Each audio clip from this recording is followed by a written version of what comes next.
Good morning सभी को। बैठ जाइए। हिस्ट्री पढ़ ली आप लोग? बहुत बढ़िया।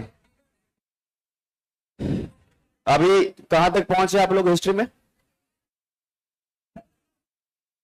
हाँ,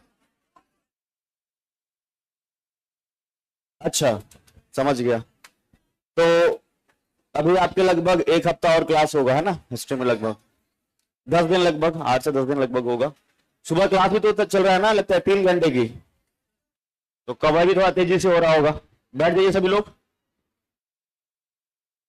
तो बिहार स्पेशल में आखिरी क्लास में हम कहां तक पहुंचे थे? हरियक। हरियक हो गया था। शिशुनाग। शिशुनाग बिल्कुल भी नहीं होता है। ओके।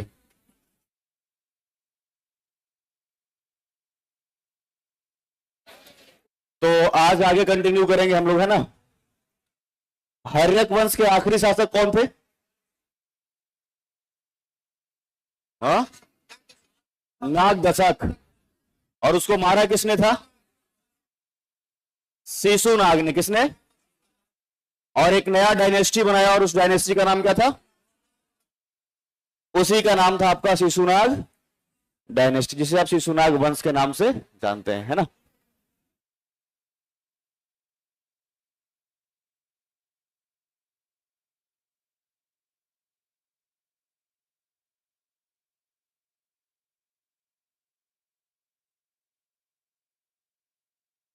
तो आज जो है हम लोग यहां से कंटिन्यू करने वाले हैं।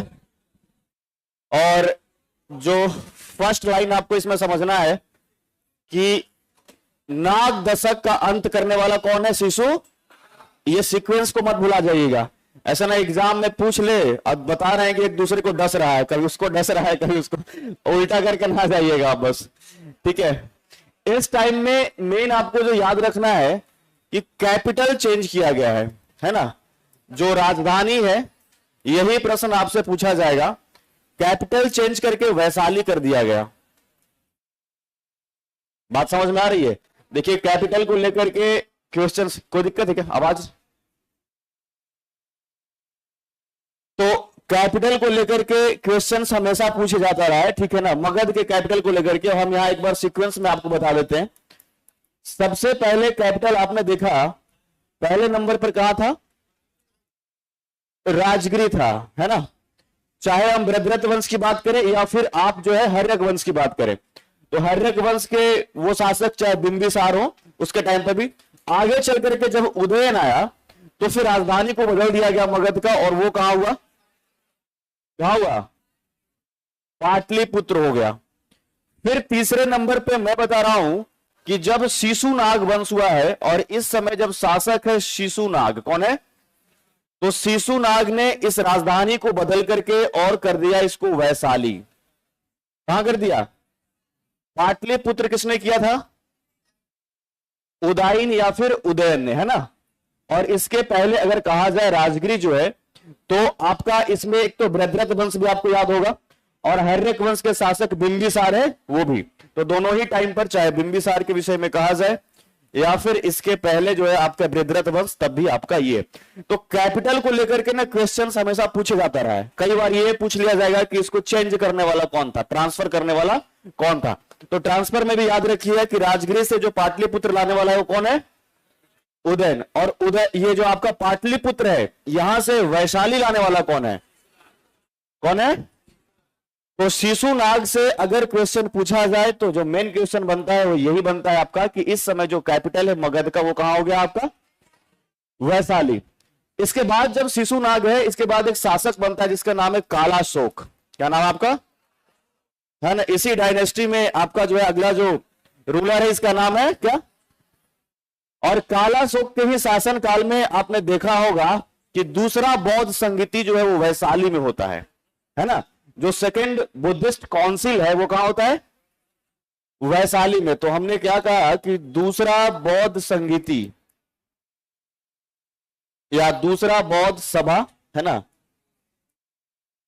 बुद्धिस्ट काउंसिल, और ये कौन सा सेकंड नंबर का है, कहां होता है? हाँ, दूसरा कहां होता है? वैशाली में होता है। ठीक है, अब देखिए यहां पर ध्यान से समझिएगा, अगर मगध का इस समय अभी तक जो कैपिटल है वैशाली है, तो जो भी एडमिनिस्ट्रेशन सबसे मजबूत होगा वो कैपिटल में होगा। अभी भी आप देख सकते हैं, अगर बिहार की राजधानी पटना है तो जाहिर सी बात है कि सबसे अधिक जो पुलिस प्रशासन होगा कहां होगा? पटना में ही होगा ना। मतलब अगर पटना में किसी प्रकार से कोई चोरी का अगर घटना हो रहा है या फिर कोई और भी, तो समझ लीजिए कि ये सरकार के लिए निंदनीय बात है कि नहीं है। और जिले हो तो थोड़ा फिर भी मान सकते हैं, क्योंकि एडमिनिस्ट्रेशन सबसे अधिक जो मजबूत होता है वो उसके कैपिटल में ही होता है। और अभी तक जो है कैपिटल आपका वैशाली है मगध का, लेकिन जब दूसरा बौद्ध संगीति हो गया है तब कालाशोक जो है फिर से इस कैपिटल को बदल करके और वैशाली से ले जा करके फिर से जो है वो पाटलिपुत्र लेकर के आ गया। बात समझ में आ रही है हम क्या कह रहे हैं?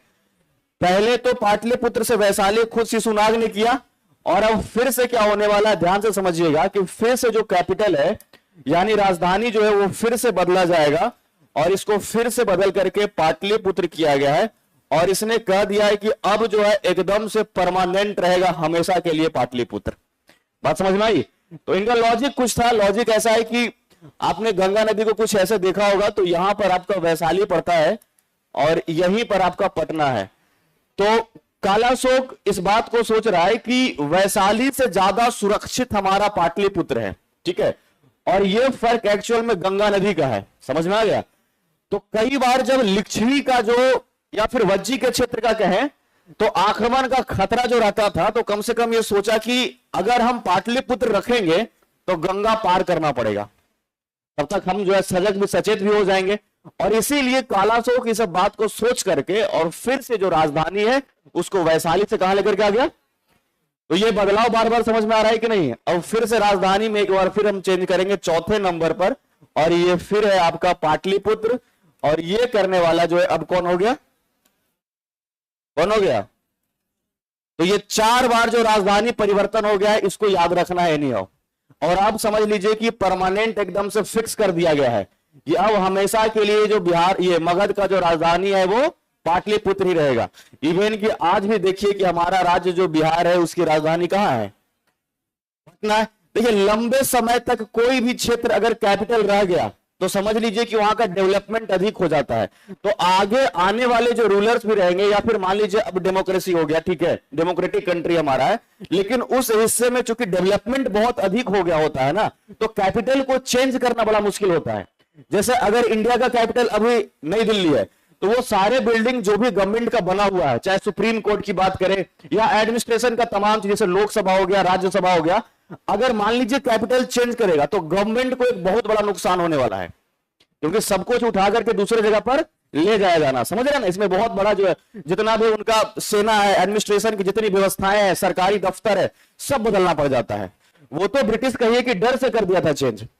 जो 1912 में जो आपका हुआ है, 1912 में जो कलकत्ता से हुआ है आपका दिल्ली, ये कोई शौक नहीं था ब्रिटिशों का कि हम कलकत्ता से दिल्ली लेके जाएं।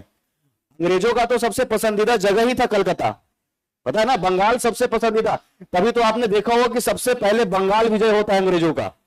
टॉपिक पढ़ा होगा ना कि सबसे पहले अंग्रेज आखिर बंगाल क्यों जीतना चाहते थे? क्योंकि बंगाल में प्रोस्पेरिटी खूब भर भर के है, और उसी बंगाल का हिस्सा है बिहार। समझ लीजिएगा। और बंगाल में प्रोस्पेरिटी कहने का मतलब समृद्धि इतना है कि यहाँ खेती बहुत अच्छा, कृषि बहुत अच्छा होता है ना? कपड़ा उद्योग के लिए कपास, जूट सब कुछ है। और जो व्यापार करना है आपके ब्रिटिशों को, तो उसके लिए जो उसका ट्रांसपोर्टेशन का जो काम चल रहा है, तो इसके लिए ये समुद्र के किनारे भी है। बात समझ में आ रही है? तो भर भर के सामान एकदम से यहां से लोड करना और यूरोप भेजना, इसके लिए भी आसानी है। यहां पर खेती बहुत अच्छा हो रहा है ना? कपड़ा उद्योग के लिए कपास है, जूट है, सब कुछ है। तो अंग्रेज कभी भी नहीं चाहता था कि वो बंगाल को किसी तरीके से छोड़े। आपने देखा विक्टोरिया प्लेस कोलकाता में जो बना हुआ है, ये सब बिल्डिंग ऐसे ही थोड़े बनाया गया है। इसको सोच करके बनाया गया था कि हमारा सबसे जो पसंदीदा जगह है वो बंगाल है। लेकिन रविंद्रनाथ टैगोर और भारत के ऐसे ऐसे वरिष्ठ नेता, जब 1905 में बंगाल विभाजन हुआ, तो बंगाल विभाजन के बाद ये तमाम लोग मिलकर के, चाहे रविंद्रनाथ टैगोर जी की बात करें, बाल गंगाधर तिलक की बात करें, सब ने मिल करके और पूरे बंगाल में राष्ट्रीयता की भावना इतनी अधिक उत्पन्न की, मतलब लोगों के मन में एकदम से भर दिया। जो बंगाल विभाजन था, पूर्वी बंगाल और पश्चिमी बंगाल का हिस्सा, इसमें यही तो कर रहे थे ना कि एक तरफ मुस्लिम बहुमूल्य लोग ज्यादा है और एक तरफ जो है बाकी वाले हैं। तो इन लोगों ने कहा कि अंग्रेज को कोई दिक्कत नहीं है एडमिनिस्ट्रेशन चलाने में, वो सिर्फ बहाना बना रहा है और हम भारतीयों को बांटना चाहता है।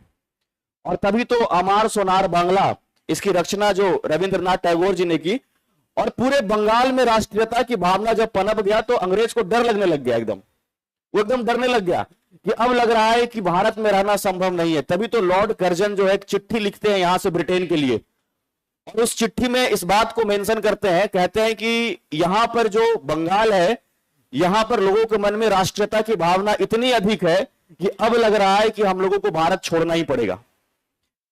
अब ऐसी स्थिति में महारानी उसका रिप्लाई भी क्या कर रही है, तुम्हें जो कूटनीति अपनाना है अपनाओ, लेकिन हम भारत किसी भी स्थिति में नहीं छोड़ेंगे। बात समझ में आ रही है।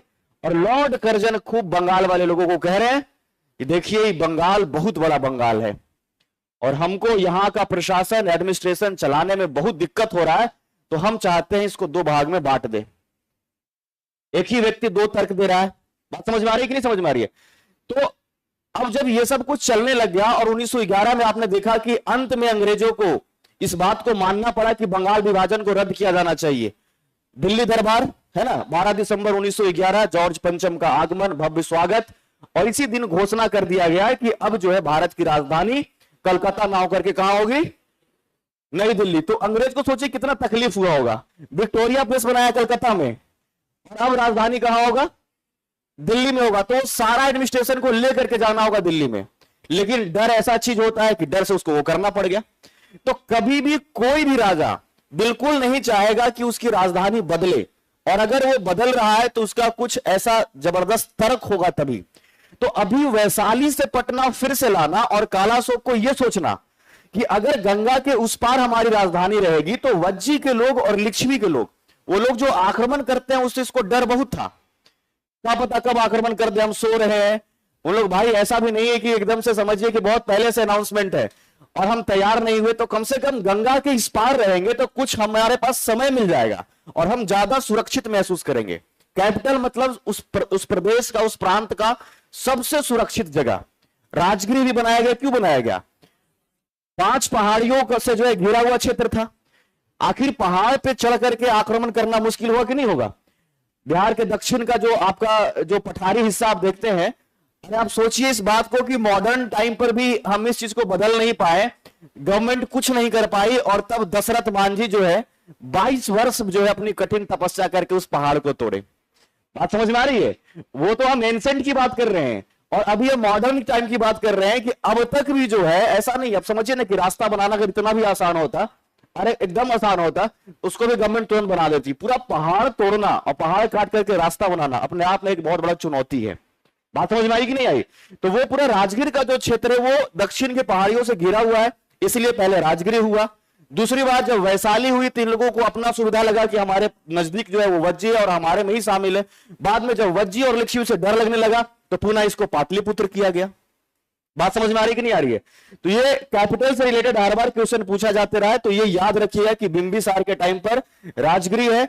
उदयन ने जो है गंगा और सोन के संगम पर पाटलिपुत्र बसाया और इसी को जो है ये मगध का जो है कैपिटल बनाया। उसके बाद शिशुनाग जो है इसको वैशाली लेकर के गया और इसी वंश के शासक कालाशोक जो है वो कैपिटल को पुनः चेंज करके और वैशाली से पाटलिपुत्र को परमानेंटली फिक्स कर दिया। इसने कह दिया कि अब जो है हमेशा ये पाटलिपुत्र ही राजधानी रहेगी। हालांकि जब राजा एक बार मर जाता है, दूसरा राजा आता है, तो जैसे कहते हैं ना कि राजा ने किसी नियम को बनाया लेकिन आगे अगर फिर कोई और राजा है तो उस नियम को बदल भी सकता है। क्योंकि समझिए अगर ये मर जाए तो मरने के बाद ऐसा तो है नहीं कि अगला राजा जरूरी है किसी बात को माने, बट इसने इस बात को ऐसा कहा कि अब से हमेशा पाटलिपुत्र जो है वो मगध का राजधानी रहेगा। तो ये दोनों पॉइंट आपको याद रखना है कि दूसरा बौद्ध सभा इसके टाइम पर हुआ है और आपके पाटलिपुत्र को परमानेंट जो है यहाँ का जो कैपिटल बना दिया गया। बहुत ज्यादा प्रश्न शिशुनाग डायनेस्टी से नहीं आएगा आपको। नंदी वर्धन इस वंश के जो है आपके आखिरी शासक है और इसी समय समझिएगा एक व्यक्ति है जिसका नाम है महापद्मानंद। क्या बोला हमने? इस नंदीवर्धन का अंत करके और इस मगध पर जो है एक और जबरदस्त डायनेस्टी बनाने वाला है जिसका नाम है नंद वंश। क्या नाम है? नंद वंश या फिर नंद डायनेस्टी। एकदम ध्यान से इस कॉन्सेप्ट को जरा सुनिएगा। हमारे देश में ही पूरा कहिए, केवल बिहार में नहीं पूरे देश में अभी भी लगातार वो जो है आपका असंतुलन बना हुआ है कि जो हमने वैदिक काल में एक बात आपको कहा था कि लेटर वैदिक फेज जब था तो यहां पर लोगों के बीच में क्या संतोष आया कि जो इनको कार्य दिया जा रहा है वो वंश के आधार पर है। बात समझ में आ रही है? अगर कोई ब्राह्मण है तो उसका बेटा अगर ब्राह्मण है तो ब्राह्मण वाला काम करेगा, भले ही उसके अंदर कोई और स्किल है करना चाहे तो उसके लिए पाबंदी है। अगर कोई बहुत अच्छा मंत्र जाप कर सकता है अगर वो ब्राह्मण नहीं है तो उसको इस चीज के लिए रोका जाएगा। बात समझ में आ रही है? एक फेज तो हमारे देश में ये कंटिन्यू चल ही रहा है। दूसरा यह है कि जब इसके कारण ये तमाम बदलाव आए हैं तो जनरली जो हमारे देश में है वो जो क्षत्रिय हैं वही हमारे देश में जो है लीड कर रहे हैं, रूल कर रहे हैं, अलग अलग जगह पे राजा बन रहे हैं। बात समझ में आई? जो क्षत्रिय है वही राजा बन रहे हैं। महापद्मानंद ऐसे व्यक्ति हैं जो गैर क्षत्रिय हैं। समझ में आ रहा है? वो गैर क्षत्रिय हैं, वो क्षत्रिय शासक नहीं है और वो फिर भी कोशिश कर रहे हैं कि अब हम मगध के एक राजा बनेंगे। तो चुनौती है कि नहीं है? बड़ा बदलाव है कि नहीं? आप समझिए इस बात को।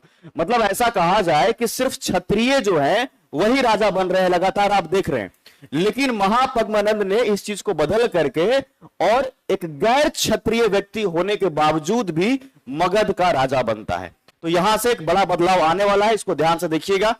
नंदीवर्धन का अंत करके महापद्मानंद, क्या नाम बताया हमने? ठीक है, इसने जो है नंद वंश की स्थापना किया। ठीक है,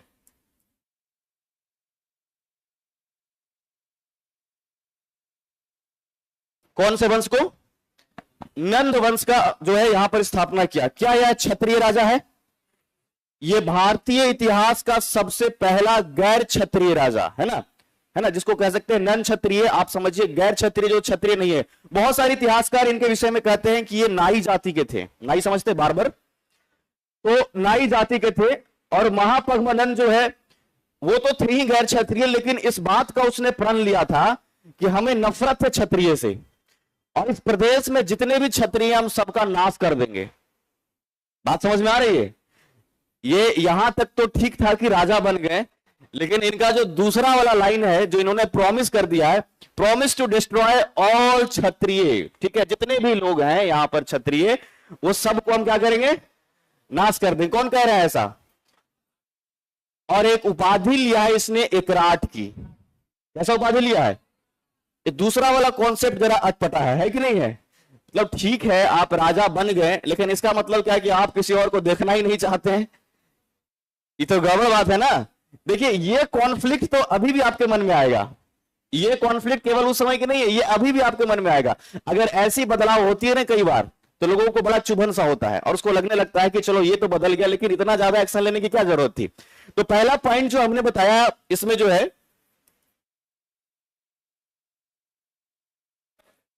ठीक है, इसके विषय में कि ये जो है आपके गैर क्षत्रिय हैं। ठीक है, और इसने क्या प्रण लिया है, प्रॉमिस किया है कि जितने भी क्षत्रिय या तो छोटे मोटे राजवंश चल रहे हैं, कोई गुट चल रहा है, हम सबको क्या कर देंगे? समाप्त कर देंगे। मतलब ये क्या कह रहे हैं कि हम जो है सभी क्षत्रिय का अंत कर देंगे। किसने कहा है? हाँ, प्रॉमिस टू डिस्ट्रॉय ऑल क्षत्रिय। जितने भी छोटे छोटे कह सकते हैं संघ कहीं कहीं बने होते थे ना, जहां पे भी गुट ऑर्गेनाइजेशन है, सबको डिस्ट्रॉय करेंगे। इसके अंदर थोड़ा घमंड था। बात समझिएगा, इसको लगता था कि अगर हम राजा बन सकते हैं तो सभी क्षेत्र को जीत भी सकते हैं। नो डाउट महत्वाकांक्षी है, प्रतापी है, इसके अंदर वो करेज है, लेकिन कई बार यही ओवर कॉन्फिडेंस लोगों को लेकर डूब जाता है। महापद्मानंद ऐसे पहले शासक भी रहे हैं कि जिसने कलिंग युद्ध भी किया है, कलिंग को जीता है। कलिंग वर्तमान जो उड़ीसा का क्षेत्र आप देखते हो है ना, अगर भारत के अभी जो उड़ीसा का क्षेत्र देखो वही कलिंग प्रदेश था, कलिंग क्षेत्र था। और भारतीय इतिहास में सबसे पहले शासक ऐसे महापद्मानंद है जिसने कलिंग विजय भी की है। जनरली आपने याद रखा होगा अशोक के बारे में। अशोक तो वैसे याद ही रहता है, लेकिन अगर प्रश्न में थोड़ा सा बदलाव कर दिया जाए, सेटर थोड़ा सा अगर दिमाग लगा देगा कि कलिंग जीतने वाला मगध का सबसे पहला शासक कौन था, क्या उत्तर हो जाएगा? देखिए दोनों ही प्रश्न पूछे जाते हैं। कलिंग जीतने वाला शासक अगर लिखा रहे और उसमें महापद्मानंद अगर ऑप्शन में नहीं है तब तो अशोक होगा ही होगा, लेकिन अशोक रहता है कई बार बी ऑप्शन में और ऑप्शन पहला है महापद्मानंद, या फिर पहले ऑप्शन में दे दिया अगर अशोक और दूसरे तीसरे में आपका महापद्मानंद, तो एकदम जल्दीबाजी करते हैं आप लोग। कलिंग युद्ध अशोक, ए टिक करो। समझ में आ रहा है? और आपके नीचे क्या लिखे हुए हैं पहले नंबर, बाद में क्या है? महापद्मानंद। और इस प्रकार से आपका उत्तर हो जाता है, क्या हो जाता है? तो इसको थोड़ा सा ब्रेक लगा करके चलना है, क्योंकि जब आप बौद्ध और जैन पढ़े होंगे तो पिछले के पिछले साल क्वेश्चन एक बार बीपीएससी ने पूछा कि त्रिरत्न, जो त्रिरत्न होता है ना, कौन से धर्म से संबंधित है? अच्छा कह रहे हैं, आंसर भी दे ही रहे हैं, देखिए जल्दी जल्दी, बौद्ध धर्म है ना। तो ठीक ऐसा ही क्वेश्चन था कि त्रिरत्न कौन से धर्म से संबंधित है, और लास्ट में की पॉइंट नोट बना करके लिखा था कि यहां त्रिरत्न का मतलब है सम्यक दर्शन, सम्यक दृष्टि, सम्यक आचरण। समझ रहे हैं?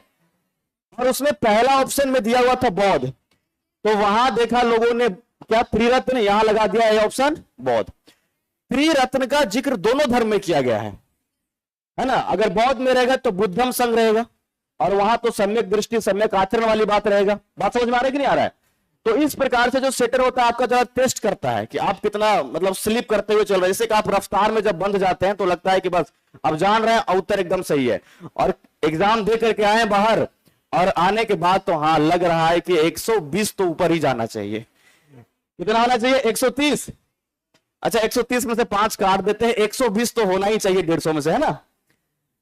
और उसके बाद की रिजल्ट तो प्रीलिम्स का पक्का है, फोन घुमाना शुरू कर दिए कि मेंस की तैयारी की जाए। फिर उसके बाद आप सेंटर से निकल करके बैठते हैं ऑटो में, जाते हैं स्टेशन की तरफ कि अब घर भी जाना है, और ऑटो में एक से एक विश्लेषण करने वाले आपके मित्र मिलते हैं। मिलते कि नहीं मिलते हैं? अरे जो ऑटो चला रहा होता है उसको भी ये आधा जानकारी हो जाता है कि आप लोग क्या करके आ रहे हैं और क्या क्या बात कर रहे हैं ना। तो कहेंगे क्या लगाए आप, तो अच्छा बहुत लगा दी, अरे जैन होता उसका, गलती हो गया। क्या हो गया? अब लग रहा है कि 120 सही नहीं होगा, अब लग रहा है 100 के आसपास पहुंच गए हैं। ठीक है, कितना पहुंच गए? फिर आप पहुंचे रेलवे स्टेशन, और रेलवे स्टेशन में आप गए, नीचे बैठे, वहां भी यही डिस्कशन चल रहा है। 2-4 लोग बाकी भी ट्रेन में बैठे हुए, उनको भी आप इसी रंग में घोल चुके हैं कि बस और केवल एग्जाम ही चल रहा है इस देश में, और कुछ है ही नहीं। जहां देखिए, जिस ट्रेन को देखिए, जिस ऑटो को देखिए, केवल हम एग्जाम देने वाले ही हैं इस पूरे प्रदेश में। अब वो व्यक्ति भी जानते हैं। फिर डिस्कशन आपका शुरू हुआ, फिर 2-4 गलती आपके ऊपर जो बैठे हुए वो भी बता दिए। ट्रेन में ऊपर भी तो लोग बैठ जाते हैं ना। अब आपको हाँ, ऊपर वाले का बड़ा ध्यान होता है, एकदम शांत से सुनते रहेगा पहले, ठीक है। जब 2-4 गलती आप कर देंगे फिर वो बताएगा कि ये आपका गलती है, और तब आप ट्रेन से उतरे तो लग रहा है कि 90 सही होगा। अब कितना? फिर भी आपको लग रहा है कि नहीं, पिछले साल 69th बीपीएससी में तो 90 के आसपास ही कट ऑफ था, तो एकदम से बाउंड्री पर है और लग रहा है कि एकदम सफल हो जाएंगे। रिजल्ट हो जाना चाहिए, क्योंकि 90 से ज्यादा नहीं जाएगा ऐसा लग रहा है आपको, है ना। और अब आया आपका रिजल्ट, और एकदम धक धक धक धक कर रहा है, एकदम बाउंड्री पे चल रहा है, और रिजल्ट आए, और वैसे में अगर गलती से नॉट सेलेक्ट आप रहे, और आपके मार्क्स जो दिखा रहे हो केवल जो है आपके 80 नंबर, समझ रहे? तो सिचुएशंस ऐसे चेंज होते हैं, और इसके लिए 2 बातें जिम्मेदार है। एक तो आपका अच्छे से उस पूरे कॉन्सेप्ट पे पकड़ नहीं होना, और दूसरा ये कि ओवर कॉन्फिडेंस हो जाना। पहला 1-2 बार तो जो एग्जाम देते हैं बीपीएससी का, वो बड़ा ओवर कॉन्फिडेंस में ही रह जाते हैं, ठीक है। हम नहीं चाहते हैं कि इस ओवर कॉन्फिडेंस में आप रहिए। आप बहुत बारीकी से एक एक चीज को एनालिसिस कीजिए, थोड़ा समय लीजिए, एग्जाम के लिए आपको टाइम दिए। अच्छा, कितने लोगों का ग्रेजुएशन अभी तक नहीं हुआ है? ओके ठीक है। बाकी लोग 17th बीपीएससी 70 बीपीएससी में अपेयर हो रहे होंगे। कितने लोग 70वीं बीपीएससी देने वाले हैं? 50% लगभग रेशियो है ना, 50% लोग। अच्छा, कुछ लोग ऐसा कह रहे हैं कि जिनका ग्रेजुएशन भी नहीं हुआ है और उसके बाद बीपीएससी भी नहीं देना है, ऐसे भी लोग हैं क्या? इंटर वाले भी है? इंटरवल अभी काय के लिए आ गए? इतना जल्दी गाइड कौन कर दिया जी? इंटर वाले लोगों को नहीं आना होता है, ठीक है? इतना जल्दी गाइड कौन? अपना इंटरमीडिएट खराब करके इधर बीपीएससी की तैयारी करोगे, बताओ? ग्रेजुएशन फर्स्ट ईयर में एडमिशन लिया और बिहार की यूनिवर्सिटी और कॉलेज इतना अच्छा है कि आपको कॉलेज आने की जरूरत बिल्कुल भी नहीं है। बिहार छोड़ करके आप कहीं चले जाइए, ग्रेजुएशन में 3 बार फेल करेगा आपको। समझ गए? तो बिहार है कि आपको, हमने किसी से पूछा कॉलेज कैसा है तुम्हारा, सर बहुत अच्छा कॉलेज है, कभी जाना ही नहीं पड़ता है। डेफिनेशन समझ रहे हो? सर बहुत अच्छा कॉलेज है, कभी गनीमत मनाइए कि आप बिहार में हैं और आपको कॉलेज आने की जरूरत नहीं है। नहीं तो अगर आप कहीं से भी ग्रेजुएशन करिएगा तो लोग ग्रेजुएशन में 2-3 बार जो है उसको फेल होते रहते हैं। प्रॉपर पढ़ना पड़ता है, प्रॉपर, तब जाकर के आप उसको पास करेगा। हाँ, तो यहां है भी ऐसा, नाम आपके रहेंगे कुंवर सिंह यूनिवर्सिटी और पता चलेगा कि पेपर लीक वहीं से हुआ है। अरे इतिहास में कितना हमारे लिए गर्व वाला नाम है कुंवर सिंह, है कि नहीं है? जेपी यूनिवर्सिटी, ठीक है? 3 साल का कोर्स 5 साल में पूरा करवाया जा रहा है। हा? और ज्यादा 6 साल। जयप्रकाश नारायण जी की आत्मा ऊपर से देखती होगी और वो कहती होगी हमने गलती किया है तुम लोगों को आजाद करवा करके। कम से कम अंग्रेज रहता तो सही समय पर तुम लोगों का एग्जाम होता और परीक्षा होता, रिजल्ट आता। समझ में आ रहा है कि नहीं? उसके बाद नंबर आता है एक बहुत बड़ा मगध यूनिवर्सिटी का जिसमें लोग विदेशों से अभी भी एडमिशन लेते हैं, और सिर्फ इस वजह से क्योंकि वहां पढ़ने जाने की जरूरत नहीं है। समझ आ रहा है? 3 साल का कोर्स चलते रहेगा और चलते ही रहेगा। समझ में आ रहा है कि नहीं? तो जिस मगध को हम पढ़ा रहे हैं अभी, आप समझ सकते हैं कि इतना बड़ा एम्पायर बनने वाला है। और चंद्रगुप्त मौर्य और जो हमने अभी बताया बिंबिसार और जो तमाम लोग हैं, इन लोगों की आत्मा ऊपर से देखती होगी, कहती होगी क्या एडमिनिस्ट्रेशन हमने बनाया था और क्या एडमिनिस्ट्रेशन आज आपने बना दिया, है कि नहीं है? अभी तो एंशिएंट टाइम में पूरा गौरव का समय रहेगा बिहार के लिए। तो क्षत्रिय का अंत करने वाले कौन है? महापद्मनंद। इसी ने जो है आपके कलिंग युद्ध भी किया और कलिंग विजय करने वाला पहला शासक है ये, फर्स्ट रूलर, ठीक है, जिसने कॉन्क्वर किया आपके किसको? कलिंग को। तो ये बात आपको याद रखना है। महापद्मनंद के बाद टोटल इस वंश में आखिरकार 9 ऐसे राजा रहे, लेकिन 1-2 का ही नाम आपसे पूछा जाएगा जिससे संबंधित कोई घटनाएं हुई है। इसी में एक शासक बने जिसका नाम है घनानंद। क्या बोला हमने? घनानंद, ठीक है। और घनानंद में समझ लीजिए कि ये और घमंडी है। एक तो महापद्मनंद था ही था, ये घनानंद जो है और घमंडी है। ये भी गैर क्षत्रिय ही रहेगा, जाहिर सी बात है कि उसी के वंशज है।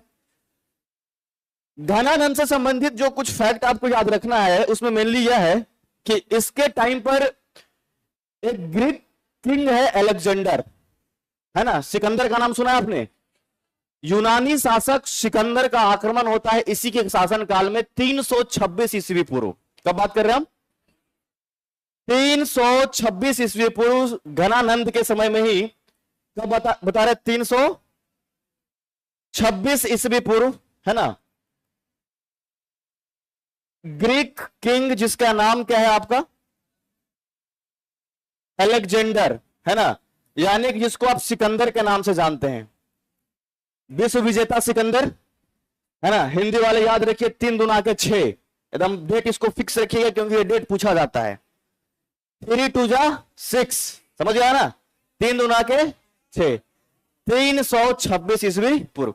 ये डेट कई बार पूछा गया है, इसलिए आपको याद रखना जरूरत है। एंसेंट में वैसे डेट कम ही पूछा जाएगा, लेकिन जहां इंपॉर्टेंट है, अब ये भारत पर कोई जो है यूनानी शासक का आक्रमण होने वाला है, और इस समय समझिए कि जब आक्रमण होता है सिकंदर का, जो विश्व विजेता के नाम से जानते हैं आप, अलेक्जेंडर का, तो हिंदू कुश पर्वत पार करते हुए जो आप अफगानिस्तान का बॉर्डर देख रहे हो, है ना?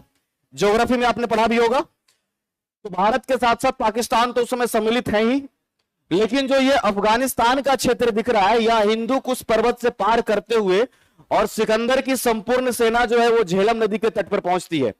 ये सारा बात हम वर्बली केवल वर्बली ही बोलेंगे, लिखवाने की इसको जरूरत नहीं है क्योंकि इंडियन हिस्ट्री में आपने पढ़ा भी होगा, है ना। तो झेलम नदी के तट पर आपने देखा कि एक राजा है जो पोरस और सिकंदर के बीच में जबरदस्त जंग होता है। कब होता है, टाइम क्या है, समय क्या है, 326 ईस्वी पूर्व, यही तो हम बता रहे हैं आपको, ठीक है। 326 और ये 326 ईस्वी पूर्व पोरस एक तरफ और एक तरफ आपके जो है सिकंदर, दोनों के बीच जबरदस्त घमासान।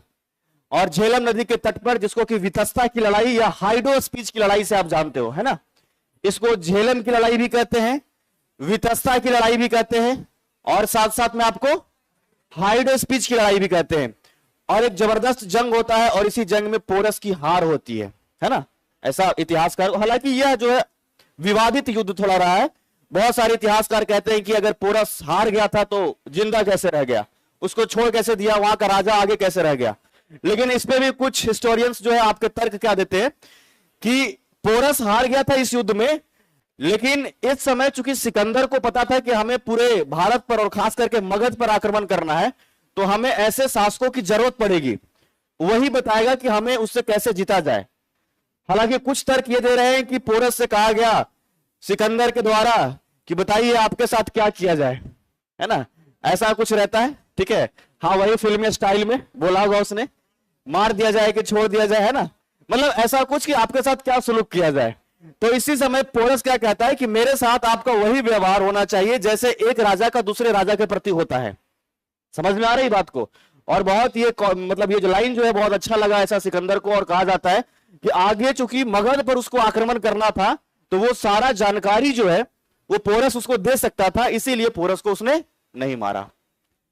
अब आपने देखा कि सिंधु नदी जो यहां से बहती है, इसके 5 सहायक नदियां हैं, झेलम, चिनाव, रावी, ब्यास, सतलज। सीक्वेंस में याद है ना, झेलम, चिनाव, रावी, ब्यास, सतलज, है ना। तो झेलम नदी के तट पर तो इन्होंने इस लड़ाई को लड़ा ही था।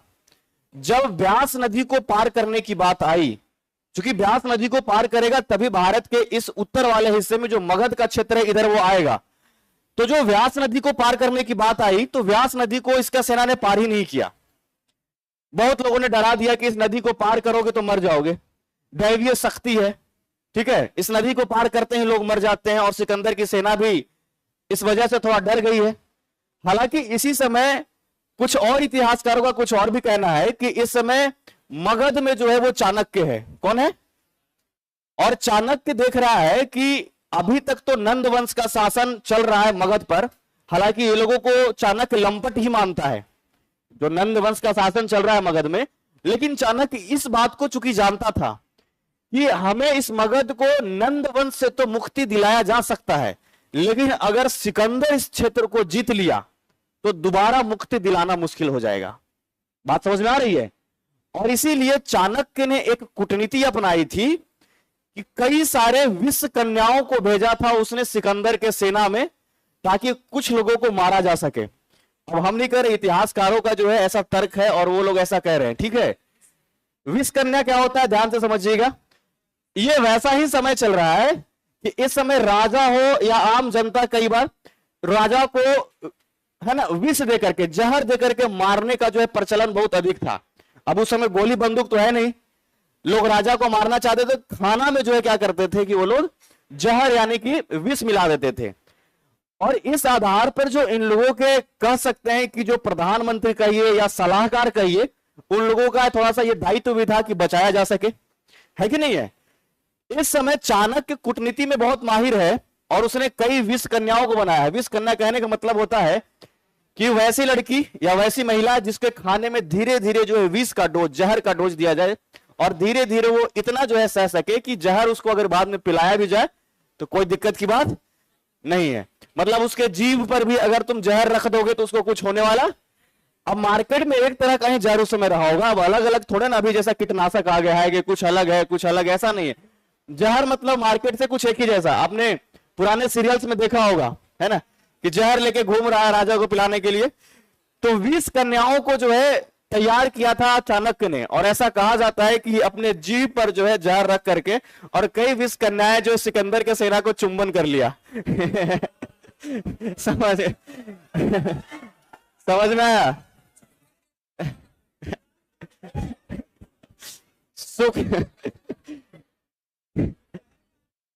शुक्र मनाओ कि तुम लोग नहीं था। नहीं तो हम किसको पढ़ा रहे होते। तुम लोग तो खुश हो गए, बताओ। हम पढ़ाते किसको बताइए आगे।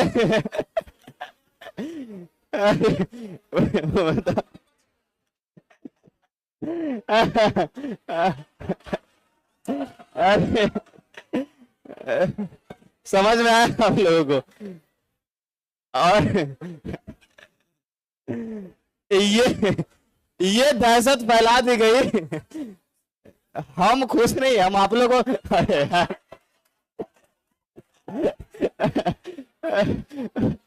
हमको कह रहा है सर आप भी खुश बोल रहा। तो ऐसी बातें जो है अपवाद जब फैला सिकंदर के सेना में, तो सिकंदर के सेना में एकदम दहशत फैल गया कि नहीं नहीं जान बचे तो लाखों उपाय। ठीक है, सिकंदर के सेना में रहने की कोई जरूरत नहीं है, वापस चलो। और व्यास नदी को पार करने से मुकर गए और अंततः सिकंदर को अपनी सेना को लेकर के वापस यूनान जाना पड़ा। तो दो सवाल यहां से पूछेगा। एक तो यह कि सिकंदर का आक्रमण के समय मगध के राजा यानी शासक कौन है? कौन है? घनानंद। सिकंदर का आक्रमण भारत पर कब हुआ है? 326 ईस्वी पूर्व में। अब इस समय समझिए कि जब घनानंद शासक है और उसको ये बात पता चल गया कि सिकंदर आ रहा था मगध लेकिन आ नहीं पाया, बात समझ में आ गई? तो अब घनानंद कह रहा है देखा हमारा पावर, देखा हमारा डर, देखा। बात समझ में आ रहा है? घनानंद इधर कह रहा है कि हमारा डर देखा कि वो लोग आ ही नहीं पाया हमारे डर से। बात समझ में आ रही है? लेकिन जेन्युइन सी बात तो यह है नहीं। अगर व्यास नदी पार कर ली होती सिकंदर की सेना तो घनानंद यही कह रहा होता कि वापस चले जाइए। ऐसा हो सकता था, समझ में आ रहा है? अब घनानंद का घमंड जो है एकदम 7वें चरण पे है, समझ में आ गया? और जो घनानंद है मगध के जनता पर 124 प्रकार का भारी भरकम टैक्स लगाया है। कितने प्रकार का? 124 प्रकार का भारी भरकम टैक्स लगाया है, केवल इसलिए कि हमारा जो है एकदम भौकाल देखो तुम लोग की सिकंदर भी वापस जा रहा है और अगर तुम लोगों को मगध में सुरक्षित रहना है तो ये तमाम टैक्स तुमको देना ही पड़ेगा। कौन कह रहा है ये सब बात? अब इसकी क्रूरता समझ लीजिए कितना अधिक बढ़ चुका है कि मगध के लोग पूरा इससे परेशान है। अभी एम्पायर ऐसा नहीं कि मगध तक घट गया है, मगध का एम्पायर अभी भी बढ़ ही रहा है। बात समझ में आ रही है? इसी समय जो है घनानंद के दरबार में चाणक्य जाते हैं, जिसको आप कौटिल्य के नाम से भी जानते हैं और विष्णुगुप्त के नाम से भी जानते हैं, है ना? तो इनके दरबार में कौन जाते हैं? घनानंद के दरबार में कौन गए? और यहां पे जाते हैं आपके कौटिल्य या फिर जिसे आप चाणक्य के नाम से जानते हैं, है ना? चाणक्य या कौटिल्य या विष्णुगुप्त भी सही कहा जाता है। और चाणक्य बहुत अच्छे विचारधारा लेकर के जा रहे हैं वहां पर। वो कह रहे हैं कि हम अखंड भारत की चेष्टा करते हैं। अखंड भारत समझ में आ रहा है? मतलब पूरे भारत को रेगुलेट करने वाला एक किंग हो, एक रूलर हो। बात समझ में आ रही है हम क्या कह रहे हैं? इनका कहना क्या है चाणक्य का कि पूरे भारत को जो रूल करने वाला हो वो मगध के जो रूलर है वही हो, चाहे भारत के कोई भी हिस्से हो। अखंड भारत की चेष्टा मतलब पूरे भारत का राजा केवल और केवल एक होगा। अच्छा, इस आप बात जो है सुनने के लिए एकदम घनानंद तैयार नहीं है और सीधे उसके मन में एक ही बात चल रहा है, हमको मत सिखाओ कि राजा कैसे काम करता है, वो जो करना है मैं कर लूंगा। चाणक्य तो ब्राह्मण थे, उनके अंदर बुद्धि की कोई कमी नहीं है, एकदम कूटनीति का भी मास्टर है। आपने देखा है किस प्रकार से बिना लड़े सिकंदर के सेना को वापस भी भिजवा दिए। समझ रहे कि नहीं समझ रहे? तो कूटनीति भर करके है। और इसी समय घनानंद के दरबार में चाणक्य को अपमानित किया जाता है ना? सीरियल में आपने देखा होगा कि है ना, उनको धक्का दे करके बाहर भेजा जा रहा है और उनका चोटी खुल गया, है ना? इस समय एकदम गुस्सा के कह रहे हैं घनानंद जब तक इस नंद वंश का मैं अंत ना कर लूं तब तक इस शिखा को मैं दोबारा नहीं बांधूंगा, ऐसा कहता आपने देखा होगा। तो अब तो ये तो फिल्म है, इसमें बना दिया गया है इस तरीके से, पर किसी न किसी रूप में उसको अपमानित किया जाए। अखंड भारत की चेष्टा है कि भारत को जोड़ा जाए, लेकिन जोड़ने के लिए वो सहमत नहीं है, किसी प्रकार से बात मानने के लिए तैयार नहीं है। इसी समय जब चाणक्य को अपमानित किया गया तो चाणक्य अब जो है चले हैं एक व्यक्ति के खोज में कि कोई वैसा व्यक्ति मिले कि जिसके सहारे हम क्या कर सके, इस नंद वंश का अंत कर सके।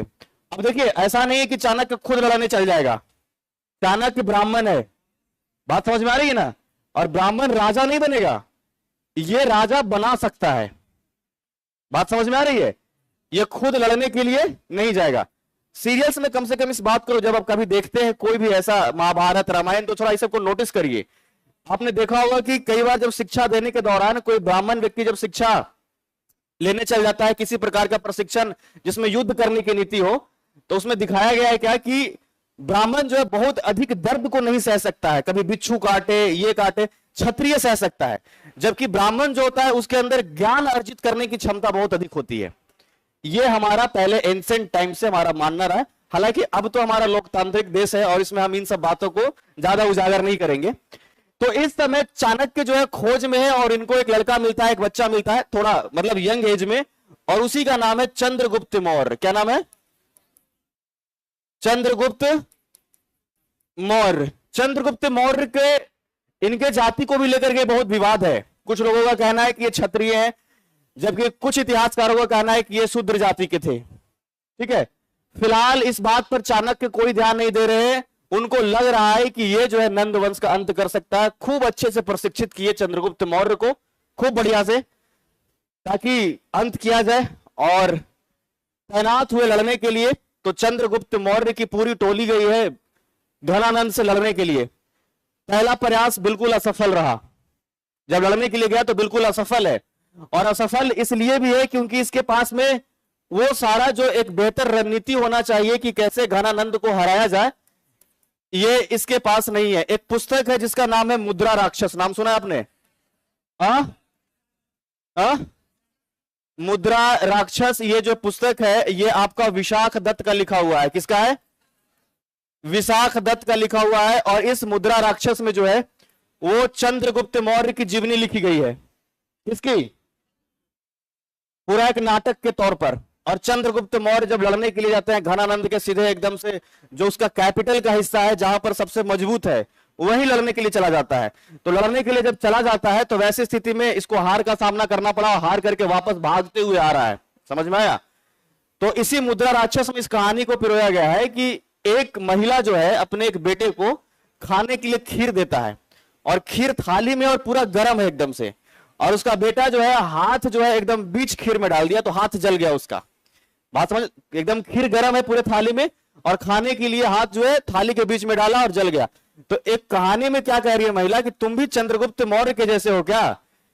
अरे पहले तुमको अगर खीर खाना ही है और गर्म है तो किनारे किनारे से खाओ, है ना, और उसके बाद बीच में ये तुम वो गलती मत करो। इस नाटक में ऐसा बताया गया है। जो मुद्रा राक्षस है, कई बार जब आप पढ़ेंगे कि हमें मौर्य वंश के विषय में जानकारी किन किन ग्रंथों या पुस्तकों से प्राप्त होती है, तो इस किताब का नाम हमेशा आता है मुद्रा राक्षस का।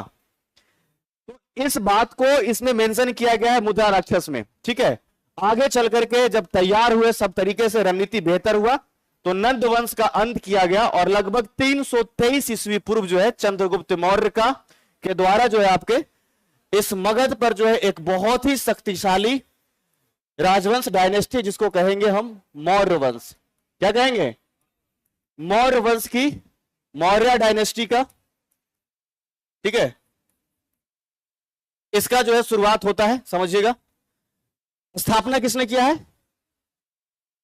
चंद्रगुप्त, लगभग 323 ईस्वी पूर्व। बात समझ में आ रही है? किताब में 322 भी कहीं कहीं मिल जाएगा या 20 से मिल जाएगा, तो उसमें आपको कंफ्यूज नहीं होना है। 4 किताब पढ़िएगा, चारों में अलग अलग डेट मिल सकता है। आपसे ये डेट नहीं पूछा जाएगा, पूछा जाएगा तो केवल सिकंदर के आक्रमण वाला 326 ईस्वी पूर्व पूछ सकता है।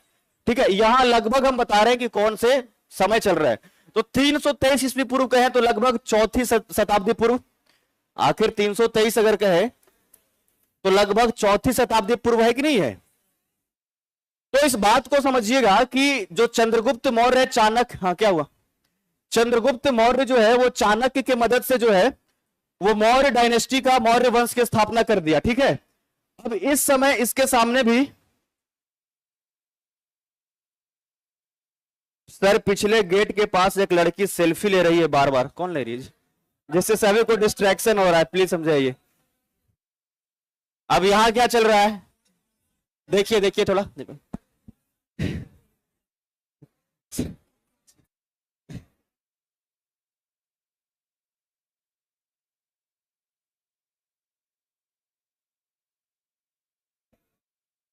ठीक है, तो चंद्रगुप्त मौर्य के द्वारा जो है वो इस मौर्य वंश की स्थापना जब किया गया, तो नंद वंश तो अब खत्म हो चुका है, लेकिन अभी भी ध्यान से समझिएगा, सिकंदर का तो आक्रमण खत्म हो गया।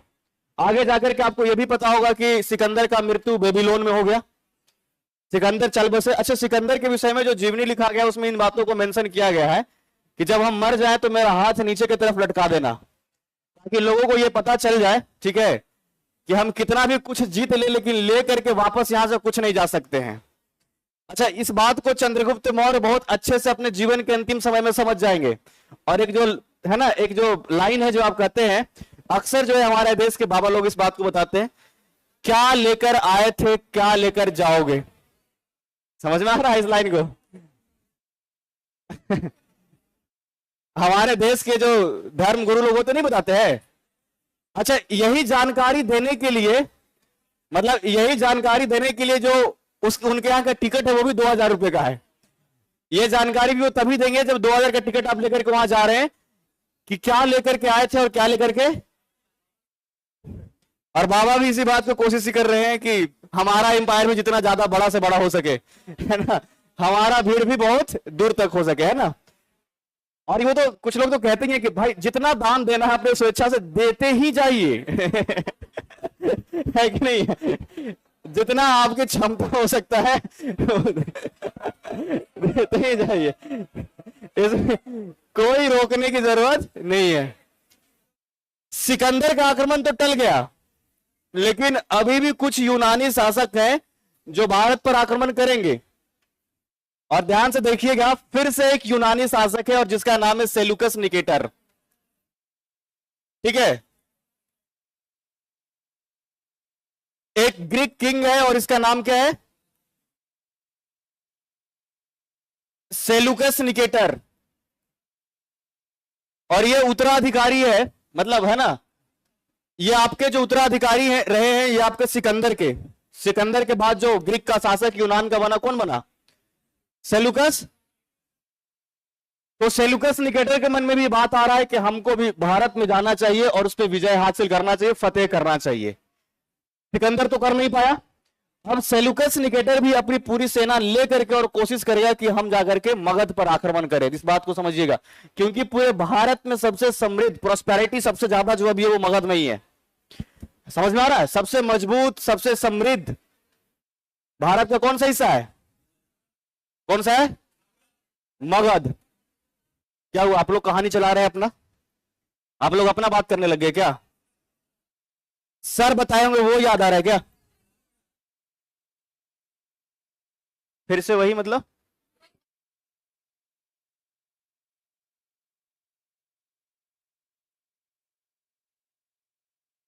भाई देखिए यार, सेंसिटिव मामला है लिखा हुआ है इसमें, सेंसिटिव मामला है सर। पीछे गेट के पास एक लड़की ब्लू टी शर्ट में है जो बार बार सेल्फी ले रही है। कहां कोई है? वहां उस तरफ।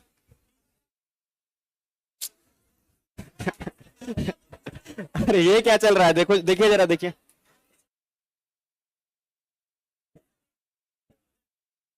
कहीं इस मैसेज को कोई लड़का तो नहीं भिजवा रहा उधर से? देखिए देखिए कहां कोई है।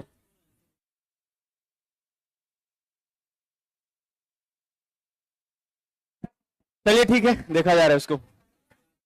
तो किसका नाम हमने बताया? सेलुकस।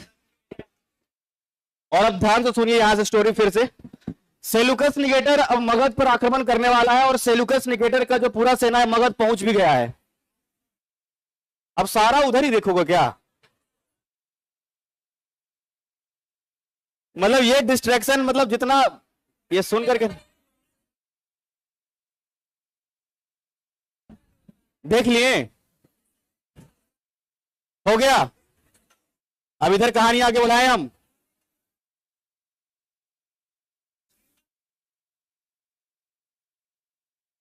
काफी लोग तैनात है उधर, आप चिंता मत करिए, ठीक है? कहीं से कोई हादसा नहीं होगा। ये लोग डर गए होंगे कि कहीं सेल्फी ले रहा है फिर उधर से बंदूक लेकर के ना आ जाए, ऐसा थोड़े।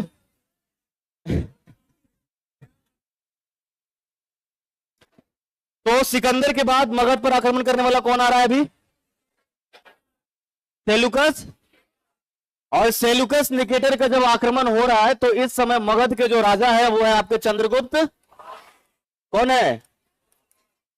चंद्रगुप्त मौर्य। और इस समय समझ लीजिए कि एकदम जबरदस्त जंग होने वाला है।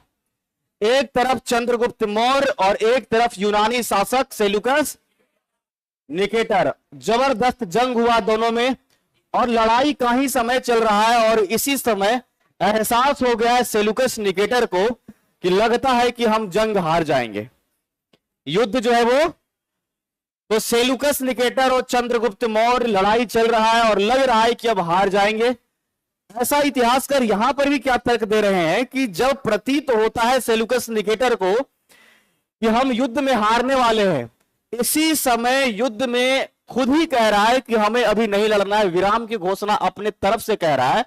और कह रहा है ऐसा चंद्रगुप्त मौर्य को कि हमें ऐसे ही एक योग्य पुरुष की जो है वो खोज थी। समझ में आ रहा है?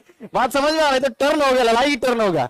लड़ते लड़ते अगर आप किसी को शाबाशी देने लग जा रहे हैं, समझ में आ रहा है, तो कहीं ना कहीं डर का एहसास भी हो रहा है कि नहीं हो रहा है? तो चंद्रगुप्त मौर्य भी एकदम से भौचक्के रह रहे हैं भाई, कह रहे हैं कि ऐसा क्या बात हो गया कि आपको ऐसे योग्य पुरुष की जरूरत थी।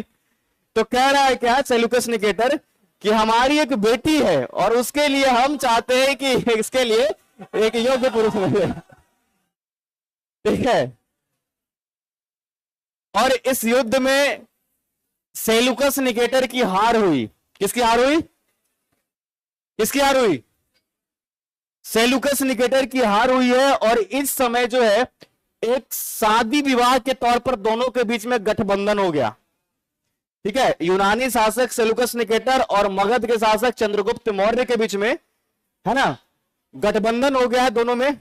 और जो सेलुकस निकेटर जिसकी बेटी जिसका नाम है कार्लिनिया, या जिसको आप हेलेना के नाम से भी जानते हैं, है ना, तो कार्लिनिया का विवाह कर दिया गया चंद्रगुप्त।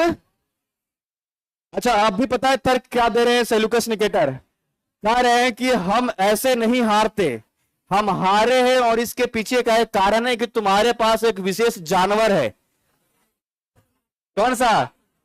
हाथी। अगर तुम्हारे पास हाथी नहीं होता तो हम नहीं हारते। और ऐसा विशालकाय जानवर हाथी देखा ही है पहली बार सेलुकस निकेटर। समझ में आ रहा है? राजा बैठे हुए हाथी पर और भारत में एकदम से बड़ा बड़ा हाथी। अब सोचिए सेलुकस निकेटर का सेना जो रहा है, जब तक नजदीक आए और इधर हाथी को एकदम बढ़िया से एकदम ऐसा सनका दिया गया है कि कुचलना शुरू कर दिया एकदम सबका। समझ में आ रहा है?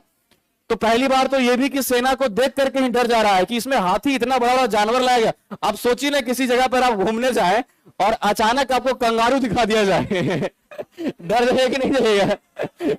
तो भाई दिखाने लाए हो कि डराने लाए हो? और सेलुकस निकेटर हारने के बाद इस बात को कहता है कि हम इसी कारण से हारे कि तुम्हारे पास एक विशेष भयावह जानवर है, और वो क्या है? तो इसी कारण से चंद्रगुप्त मौर्य से जो है वो 500 हाथी भी मांगा है, ठीक है? 500 हाथियों का उपहार दिया गया। इस बात को समझिएगा। किसने दिया? चंद्रगुप्त मौर्य ने। किसको दिया? सेलुकस। अब ध्यान से समझिएगा, एक जानकारी तो आपको मुद्रा राक्षस से प्राप्त हो रहा था इन मौर्य डायनेस्टी के बारे में और इस राजा के बारे में। समझ में आ रहा है? ध्यान से समझिएगा, जब सेलुकस निकेटर, अरे सुन लो भाई, किताब तो तुम पढ़ ही रहे हो सालों साल से, समझ में कहां आता है ढंग से?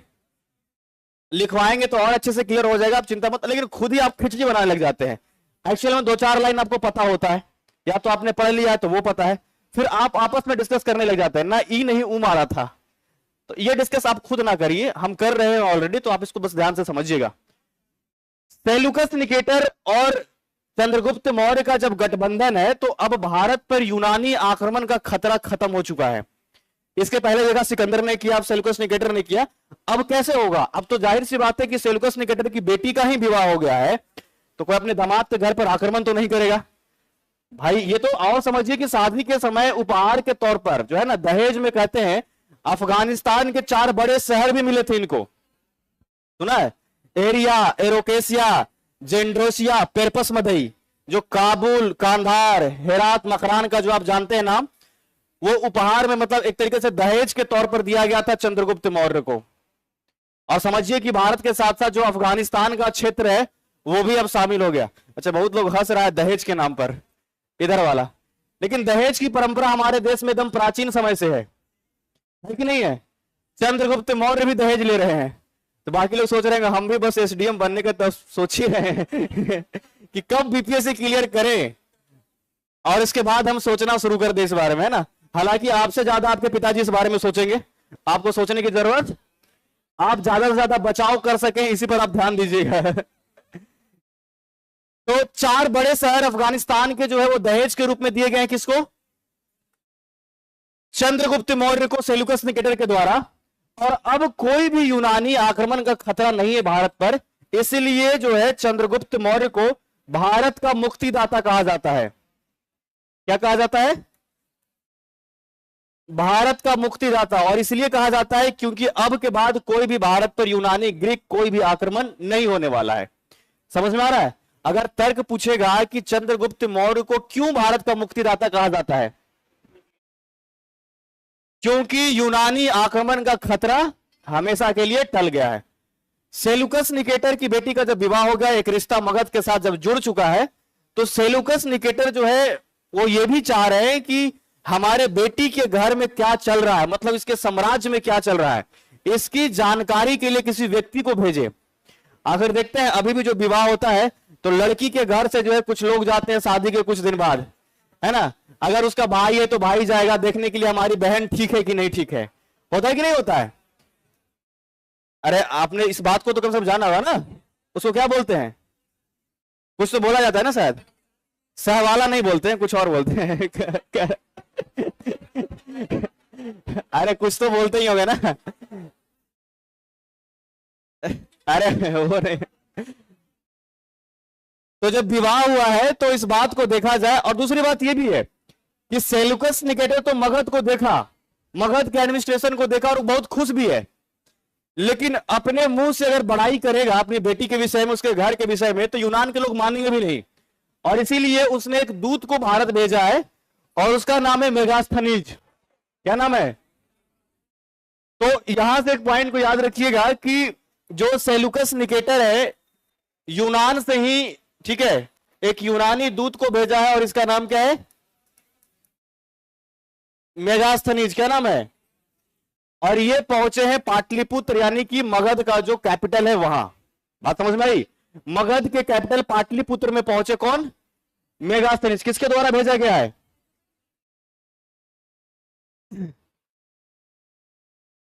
तो जब यहां पाटलिपुत्र पहुंच गया है ये मेगास्थनीज, तो यहां का एडमिनिस्ट्रेशन को, प्रशासन को, और जो भी सम्राट चल रहा है चंद्रगुप्त मौर्य का, वो सब उसने देखा और बहुत अधिक प्रशंसा किया। उसको लगा कि वाकई ये काबिल तारीफ है और यहाँ का जो एडमिनिस्ट्रेशन है वो हर तरीके से समृद्ध है। इसने एक किताब लिखा है और उसका नाम है इंडिका। कौन सी पुस्तक लिखी है? और इसी इंडिका में, ध्यान से समझिएगा, इसी इंडिका में इसने जो है वो पाटलिपुत्र के प्रशासन, है ना, एडमिनिस्ट्रेशन, है ना, जो पटना का है, इसके विषय में इसने लिखा है। और इस बात को भी कहा है कि यहां जो है आपके 5-5 लोगों की 6 समितियां बनी हुई है एडमिनिस्ट्रेशन में, और टोटल 30 लोग शामिल है जो हर एक तरीके से संचालित कर रहा है यहां के लोगों को और यहां के प्रशासन को। और खूब अच्छे से बखान किया है इसने जो है इसी इंडिका पुस्तक में। तो कई बार जब आपसे पूछा जाए कि पाटलिपुत्र के विषय में या पटना के प्रशासन के विषय में जो हमें जानकारी मिलती है कौन सी किताब से मिल रही है? इंडिका को किसने लिखा है? मेगास्थनीज। कहां का जो है वो दूत है? यूनानी दूत है। किसके द्वारा भेजा गया है? सेल्यूकस। लगभग 315 ईस्वी पूर्व में इनको भेजा गया और ये लंबे अरसे तक जो है पाटलिपुत्र में रहते हैं और यहां के विषय में सारी बातें जो है वो इंडिका में इसने मेंशन किया। अब ये तमाम चीजें तो चल ही रहा है और इसी समय जो है मुख्य सलाहकार जो चंद्रगुप्त मौर्य के है वो है आपके कौटिल्य यानी कि चाणक्य है। और चाणक्य ने भी एक पुस्तक लिखा है और उसका नाम है अर्थशास्त्र, है ना। जो प्रधानमंत्री है ना, प्रधानमंत्री कहने का मतलब है मुख्य सलाहकार। बात समझिएगा इस बात को। चंद्रगुप्त मौर्य का जो मुख्य सलाहकार है उसी को प्रधानमंत्री कहा जा रहा है। अभी वाले प्रधानमंत्री की तरह नहीं कि वो लीड कर रहा है एकदम से, कभी इलाहाबाद का नाम प्रयागराज हो जा रहा है, ऐसे वाला इसके अंदर में वो क्षमता नहीं है, ये बस सलाहकार है। तो प्रधान इलाहाबाद को प्रयागराज बना दिया गया है ना, ऐसा कुछ। इस पे ठीक है, इस पे हम कोई कॉन्फ्लिक्ट वाली बातें नहीं करेंगे, ठीक है। मेरे कहने का मतलब अभी जो प्रधानमंत्री है उस तरीके के ये प्रधानमंत्री नहीं है, ये सलाहकार है, ठीक है। पावर की बातें हमने इसलिए किया केवल, आप लोग तो एकदम मुताबिले हो गए, नहीं नहीं नहीं पहले से ही प्रयागराज था, तो दंगा करवा देंगे लगता है हम क्लास ही में जो 2-4 बजे से बोलेंगे तो ये प्रधानमंत्री जो चाणक्य है, चाणक्य ने एक पुस्तक लिखा है और इसी का नाम क्या है? ये अर्थशास्त्र। अभी वाला अर्थशास्त्र भी नहीं है, ये राजनीति से संबंधित एक पुस्तक है। समझ में आ रहा है? ये अभी जो इकोनॉमिक्स पढ़ रहे हो ये वाला पुस्तक नहीं है, ये उस समय का जो है कूटनीति से संबंधित, राजनीति से संबंधित एक पुस्तक है और इसमें जो है तमाम बातें लिखी गई है कि किसी भी साम्राज्य को कैसे सुदृढ़ किया जाए और चंद्रगुप्त मौर्य के साम्राज्य को सुदृढ़ करने में उनका क्या क्या योगदान रहा।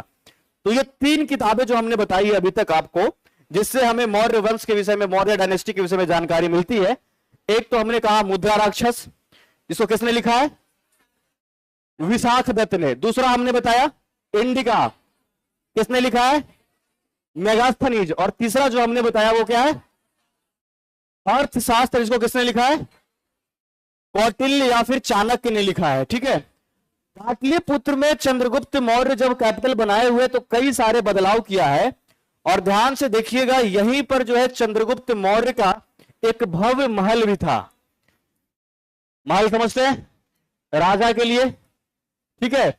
और यह भव्य महल का नामांकन किया गया था राजप्रसाद के रूप में। क्या नाम है इसका? यह महल का नाम है, यह कोई व्यक्ति का नाम नहीं है, समझिएगा। राजप्रसाद जो है क्या नाम है? यह चंद्रगुप्त मौर्य के महल का नाम है राजप्रसाद, जो उस समय जो है पाटलिपुत्र में, और वर्तमान के दृष्टिकोण से देखा जाए तो पाटलिपुत्र का जो कुम्हरार दिखता है आपको, कुम्हरार पार्क देखा आपने? ये राजप्रसाद क्या है? सबसे पहले ये समझिएगा, चंद्रगुप्त मौर्य का महल, समझिए। इसके विषय में क्वेश्चंस हमेशा पूछा जाता रहा है, ठीक है। वर्तमान पाटलिपुत्र के कहां पर है ये? कुम्हरार, पटना, यहां स्थित था। इसके कुछ खासियत है, ध्यान से समझिएगा। ये जो राजप्रसाद है यह जो है लकड़ी का बना हुआ महल है, ठीक है, ठीक है। ये क्या है आपके? लकड़ी का बना हुआ महल है। इस महल में जो इसके फर्श यानी फ्लोर जो है और छत यानी जो रूफ है, ये दोनों ही लकड़ी से निर्मित है। ध्यान से समझिएगा, इस महल का जो आपका एक तो फर्श दिख रहा है ना, यानी फ्लोर की बात करें हम, और दूसरा जो इसका छत है यानी कि रूफ की बात करें, ये दोनों ही जो है आपके किसका बना हुआ है? लकड़ी। और यह महल जो है 80 बलुआ पत्थर से बने हुए स्तंभ पे टिके हुए हैं। कितने स्तंभ पर? बलुआ पत्थर से निर्मित 80 स्तंभ इसमें है। इस बात को ध्यान रखिए, ये सारा सवाल पूछा जा चुका है, इस बात को समझिएगा, ये इंपॉर्टेंट है आपके लिए, ठीक है। लकड़ी का बना हुआ महल जिसका फर्श और छत दोनों ही आपके लकड़ी के हैं और इसमें कुल 80 स्तंभ, कितना बोला हमने? जो कि आपके बलुआ पत्थर, सैंडस्टोन इसको बोलते हैं, है ना, सैंडस्टोन से यह निर्मित था और ये जो है आपके कुम्हरार में स्थित, बहुत ही भव्य। इसके विषय में जो चीनी यात्री फाहियान का नाम आपने सुना होगा, सुना है? फाहियान का नाम सुना है कि नहीं? किसके टाइम पे भारत में आए थे? चंद्रगुप्त मौर्य, चंद्रगुप्त द्वितीय के समय पे आया था ना, जब गुप्त काल चल रहा था। तो जब वो भी पाटलिपुत्र का सैर कर रहा है तो इस बात को कह रहा है कि ये जो राजप्रसाद है, ये जो भव्य महल है, इसके विषय में क्या कह रहा है, प्रशंसा करते हुए कि ये मानव निर्मित नहीं बल्कि देव निर्मित प्रतीत होता है। बात समझ में आ रही है? It's not made by people, it's made by God. मतलब ये यहां के लोगों के द्वारा, राजा के द्वारा बनाया हुआ महल प्रतीत ही नहीं हो रहा है, यह लग रहा है देवों के द्वारा निर्मित है। ठीक है ना? जैसे खूबसूरती की तारीफ आज भी हम लोग करते हैं, नहीं करा कैसे कर? कुदरत ने बनाया होगा फुर्सत में सनम तुझको, ऐसा नहीं सुना है? सुना है कि नहीं सुना है ऐसा? तो भगवान के विषय में ही तो कह रहे, खुदा को ही तो कह रहे हैं ना, क्योंकि ये इंसान की बनावटी हो ही नहीं सकती है। तो ऐसे ही फाहियान भी इस बात की तारीफ कर रहा है और क्या कह रहा है कि ये मानव निर्मित नहीं लग रहा है। ठीक है? मुझे भी क्या इधर क्या बात है? तो ये मानव निर्मित नहीं बल्कि देव निर्मित, ऐसा बात कौन कह रहा है? फाहियान का क्या कहना है इसके विषय में? फाहियान का कहना है कि यह मानव निर्मित नहीं बल्कि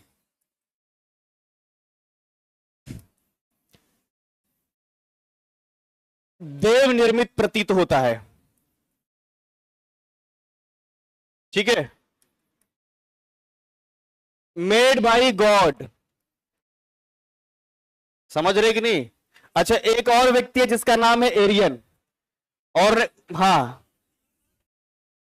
और उसने तारीफ की है इसकी, जो है प्रशंसा करते हुए। जैसे ईरान में एक शहर था जिसका नाम था शूसा, और बहुत ही खूबसूरत शहर था।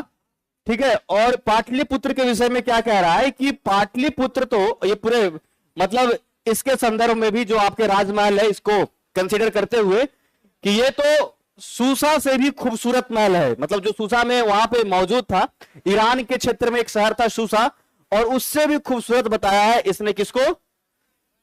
राजप्रसाद को। तो लोग विदेश से आकर के और तारीफ कर रहे हैं। मतलब समझ लीजिए कि हमारे पाटलिपुत्र का एक समय में भौकाल क्या रहा होगा।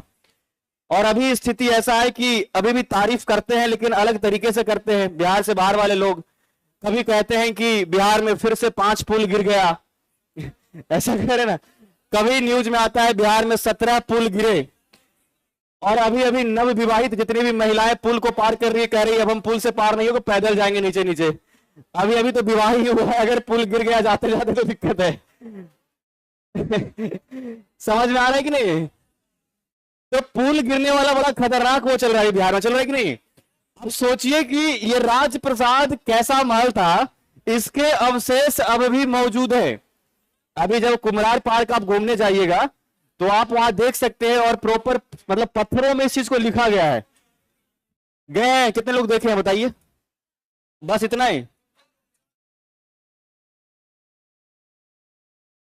उससे तुमको क्या मतलब है? तुम अकेले जाओ। तुम इस तलाश में हो कि तुम्हारे साथ कोई जाए तब तुम जाओ। नहीं, ऐसा नहीं होना चाहिए। तुम्हें अकेले जाना होगा और इस बात को देखना होगा कि लिखा हुआ है कि नहीं इस बात को। ठीक है? उसमें प्रॉपर लिखा हुआ है कि चंद्रगुप्त मौर्य, है ना, जो मौर्य वंश के संस्थापक रहे हैं, है ना, उनके द्वारा निर्मित इस राजप्रसाद की वो तमाम खूबसूरती को लिखा गया है कि यह 80 स्तंभ पे टिका हुआ था। किसने स्तंभ पे? है ना, बलुआ पत्थर द्वारा निर्मित एकाश्म पत्थर वो है। मतलब कि एक साथ में ये पूरा जो आपका जो पिलर दिखेगा वो एक ही पत्थर का है। ऐसा नहीं कि मतलब अलग अलग जोड़ करके नहीं बनाया गया है, एक साथ में एकाश्म पत्थर को तराश करके और स्तंभ बनाया गया। बहुत मेहनत किया गया होगा, समझिए। मतलब देखिए यहां से लेकर के वो पीछे दीवार तक के, अगर एक पत्थर को काट करके स्तंभ बनाया जाए, मेहनत बहुत लगा होगा कि नहीं लगा होगा? 80 स्तंभ से निर्मित थे। और अगर इसके विषय में कहा जाए तो ध्यान पूर्वक समझिएगा, कई बार इसके फीचर्स को पूछा जाता है, तो याद रखिएगा राजप्रसाद के विषय में। ठीक है? जो हम अभी लिख देते हैं आपको। ठीक है? पहला पॉइंट जो हमने बताया था कि 80 स्तंभ जो लाल बलुआ पत्थर, ठीक है, से बने हुए थे, ये एकास्म थे। एकास्म कहने का मतलब ये होता है, एकदम समझिएगा कि एक ही एकदम से अलग अलग पत्थरों को जोड़ करके नहीं, बल्कि एक साथ जुड़ा हुआ पूरा है, ठीक है। इस पर एक विशेष पॉलिश भी किया हुआ था जिसको कहते हैं ओप, ठीक है। इसमें तो भाई एकदम डीप में आपसे क्वेश्चंस पूछा जाएगा, समझ लीजिएगा। ओप कहते हैं एक विशेष पॉलिश जिससे कि वो स्तंभ एकदम चमकीला दिखता था और बहुत लंबे अरसे तक। इसके अलावा कहा जाए तो ये जो महल था इसकी कुल लंबाई 140 फुट थी। कितनी थी? अगर इसकी कुल लंबाई कहा जाए तो कितना था? अगर इसकी चौड़ाई की बात किया जाए तो यह समझिएगा कि 120 फुट में था। और इसकी आकृति कुछ इस प्रकार से थी, ठीक है, इसकी आकृति कुछ इस प्रकार से थी। आप लोग जाएंगे तो वहां इसको देखेंगे भी, ठीक है। ऐसे अलग अलग स्तंभ है ना, जिसमें नीचे में लकड़ी के फर्श है और ऊपर में छत टिके हुए हैं, और एक तरफ में जो है एंट्रेंस है, और एंट्रेंस के साथ में जहां पर राजा जब जाते थे इस महल में तो एक उनके लिए सिंहासन बनाया हुआ है। तो ये 80 स्तंभ पे टिका हुआ जो है आपके महल, जिसका प्रमाण अभी भी आप कुम्हरार में देख सकते हैं, ठीक है। प्रशंसा की बात जो हमने की, आपको याद रखना है कम से कम फाहियान वाली बातें। फाहियान ने इसको क्या कहा था? मानव निर्मित नहीं बल्कि देव निर्मित है, ठीक है। और एरियन एक व्यक्ति है जिसने इसकी तुलना जो है सूसा से की है और कहा है कि यह पाटलिपुत्र तो सूसा से भी ज्यादा खूबसूरत है, स्पेशली यहां का जो ये भव्य महल है। क्लियर है सभी को? चलिए तो अब इतना लिखने का जो है सिलसिला शुरू किया जाए और फिर हम लोग आगे बढ़ेंगे। ईरान में एक जो है वहां पर एक शहर था, है ना,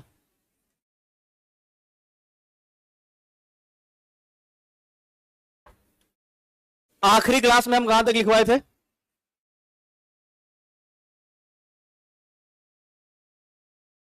आखिरी क्लास में कहां तक? बिंबिसार तक। हर्यवंशी लिखा रहे थे क्या? चलिए तो आगे लिखिएगा, अजात शत्रु। बिंबिसार लिखवा दिए थे ना। बिंबिसार की हत्या किसके द्वारा की गई थी? अजात शत्रु के द्वारा। आप बताइए आखिरी लाइन क्या है?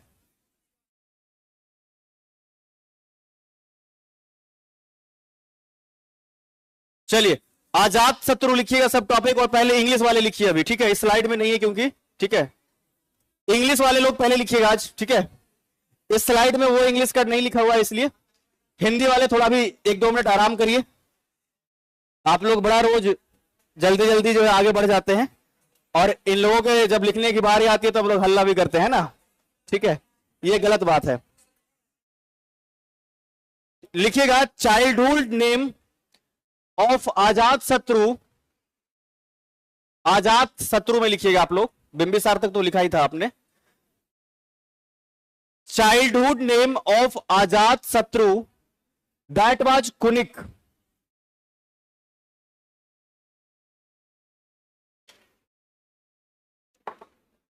Childhood name of Ajatashatru that was Kunik,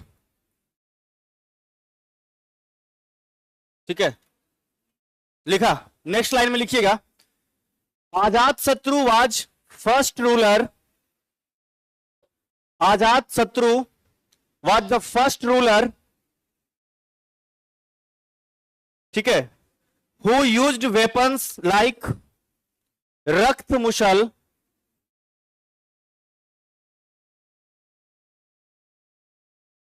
who used weapons like रक्त मुसल and महाशिला कंटक, and महाशिला कंटक against Vajji mahajanapada, against Vajji mahajanapada,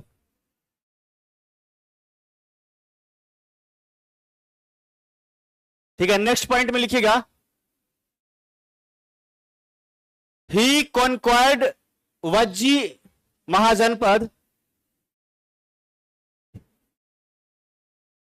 he conquered Vajji mahajanapada and merge into Magadh.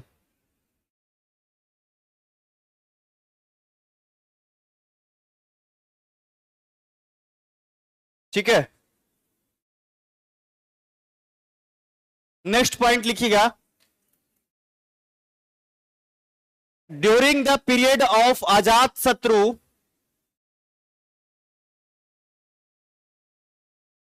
During the period of Ajatashatru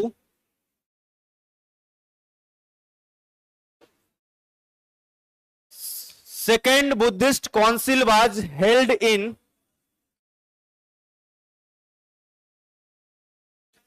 during, अच्छा सेकेंड बोल दिया आपने क्या, ओके।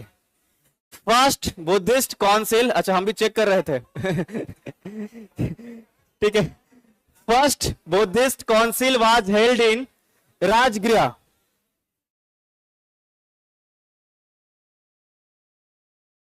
ठीक है, यहीं पर ब्रैकेट में लिख लीजिएगा सप्तपर्णी केव। ठीक है, सप्तपर्णी केव, सप्तपर्णी केव ब्रैकेट में लिख लीजिएगा यहीं पे।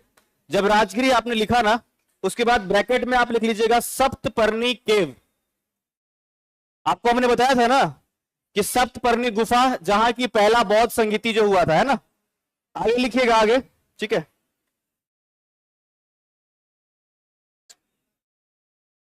नेक्स्ट पॉइंट में लिखिएगा, नाग दशक बाज, Nagadasaka was the last ruler of this dynasty.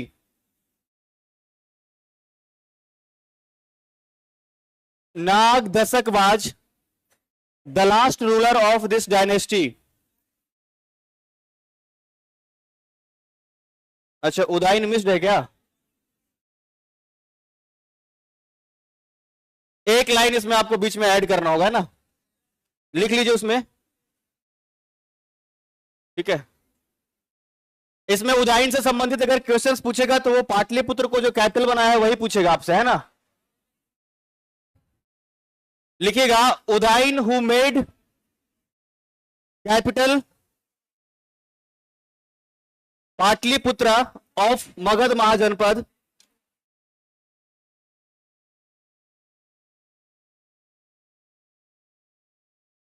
उदाइन who made Pataliputra capital of Magadh mahajanapada. अरे क्वेश्चन पूछेगा तो केवल और केवल उदाइन से यही आएगा, आप चिंता मत करिए। ठीक है, अब उसमें और क्या उसकी घर की बात बताएं हम, बताइए आप ही। हाँ, चलिए हिंदी वाले लिखिएगा आप लोग। आजाद शत्रु लिखिए और इसमें लिखिएगा, आजाद शत्रु के बचपन का नाम कुनिक था।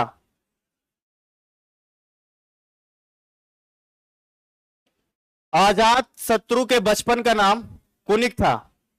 ठीक है, आजाद शत्रु के बचपन का नाम कुनिक था। नेक्स्ट पॉइंट में लिखिएगा, आजाद शत्रु के बचपन का नाम कुनिक। कल क्लास नहीं आए थे, रिवाइज क्या, इसको भी याद करने की इतना जरूरत भी नहीं पड़ेगा। कुनिक शासक हमने कहा था, पिछले ही क्लास में बताया था कि बिंबिसार को श्रेणिक कहा गया था और आजाद शत्रु को कुनिक कहा गया था। एक दिन में भूल जा रहे हो, बताओ जरा। और कह रहे हो कि सब याद रह जाता है सर। मतलब बताओ, अगर आकर के लिखवाना केवल हम शुरू कर दे फिर क्या याद करोगे आप लोग, बताइए। केवल अगर लिखवाएं तो फिर तो जो आपका नोट कॉपी बनेगा और घर जाकर के उसको बंद कर देंगे, है ना। तो समझाते हैं 1.5 घंटा, उसके बाद भी ये हालात है आपके।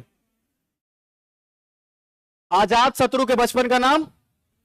नेक्स्ट पॉइंट में लिखिएगा, इतिहास का पहला शासक आजाद शत्रु है जिसने, इतिहास का पहला शासक आजाद शत्रु है जिसने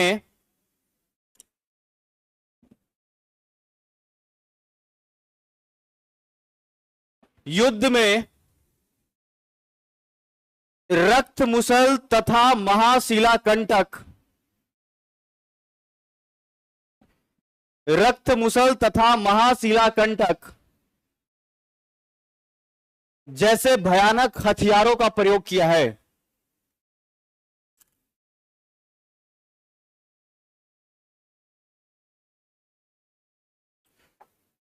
युद्ध में रक्त मुसल तथा महाशिलाकंटक जैसे भयानक हथियारों का प्रयोग किया है। याद आ रहा है ना कि रक्त मुसल और महाशिलाकंटक क्या था? ठीक है, नेक्स्ट पॉइंट में लिखिएगा,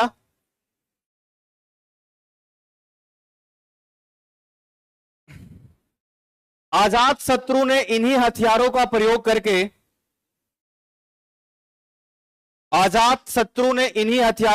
करके वज्जी महाजनपद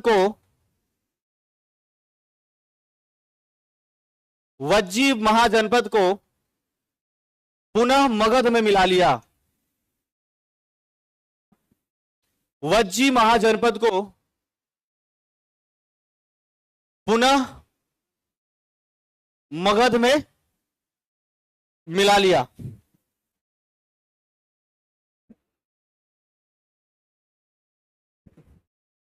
ठीक है, नेक्स्ट पॉइंट में लिखिएगा आप लोग। ठीक है, आजाद शत्रु के शासन काल में ही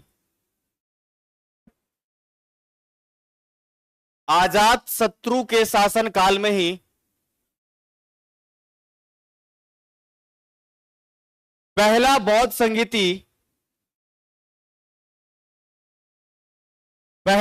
संगीति राजगृह के सप्तपर्णी गुफा में हुआ। राजगृह के सप्तपर्णी गुफा में हुआ।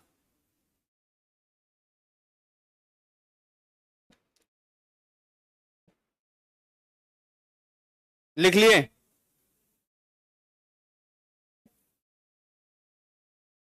चलिए,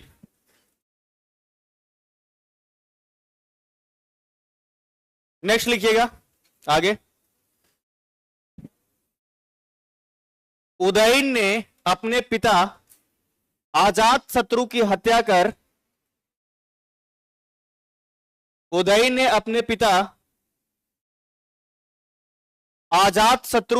कर मगध की राजगद्दी प्राप्त किया।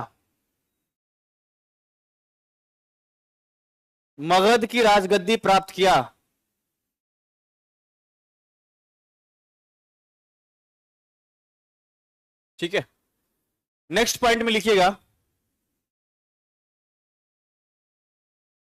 इसने गंगा तथा सोन के संगम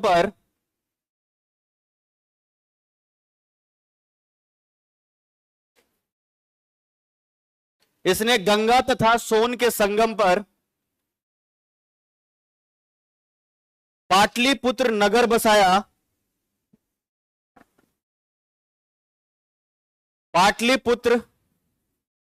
नगर बसाया तथा इसी पाटलिपुत्र को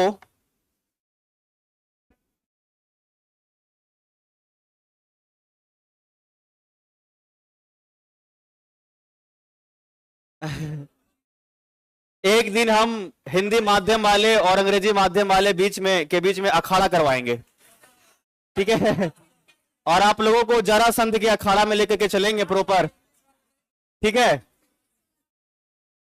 मतलब एक लाइन थोड़ा इधर से इधर मुड़ा, कहा कभी अंग्रेजी वाला कभी हिंदी वाला। अरे थोड़ा सा आपके अंदर कॉमन सेंस भी है, थोड़ा बहुत अगर आपको ऐसा महसूस भी हो रहा तो आप लिख भी सकते हैं। अब लिखने के दौरान में बीच में ना तो आप उसको लिखने दे रहे हैं। बताइए, गंगा और सोन के संगम पर पाटलिपुत्र नगर बसाया तथा इसी पाटलिपुत्र को मगध की राजधानी भी बनाई। ठीक है,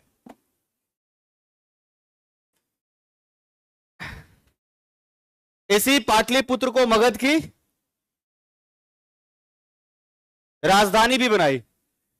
नेक्स्ट पॉइंट में लिखिएगा, इस वंश के आखिरी शासक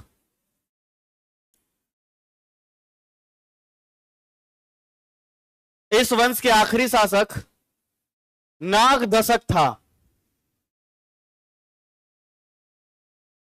इस वंश के आखिरी शासक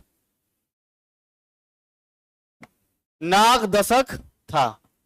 ठीक है, अब इंग्लिश वाले लिखिएगा आगे। नागदशक तक हो गया। शिशुनाग डायनेस्टी, आज इंग्लिश वाले ही पहले लिखेंगे, ठीक है, उसके बाद कल हिंदी वाले पहले लिखेंगे। तुम लोगों के झगड़ा के बीच का निदान अब यही है, ठीक है। इंग्लिश वाले को बोलेंगे वही लिखिएगा, इसमें बहुत सारे मिस्टेक्स भी है, ठीक है, बोलूंगा वही लिखना है, ठीक है।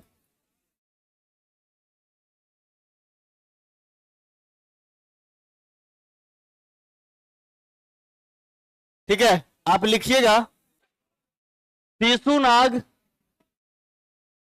Establish this dynasty, Shishunaga established this dynasty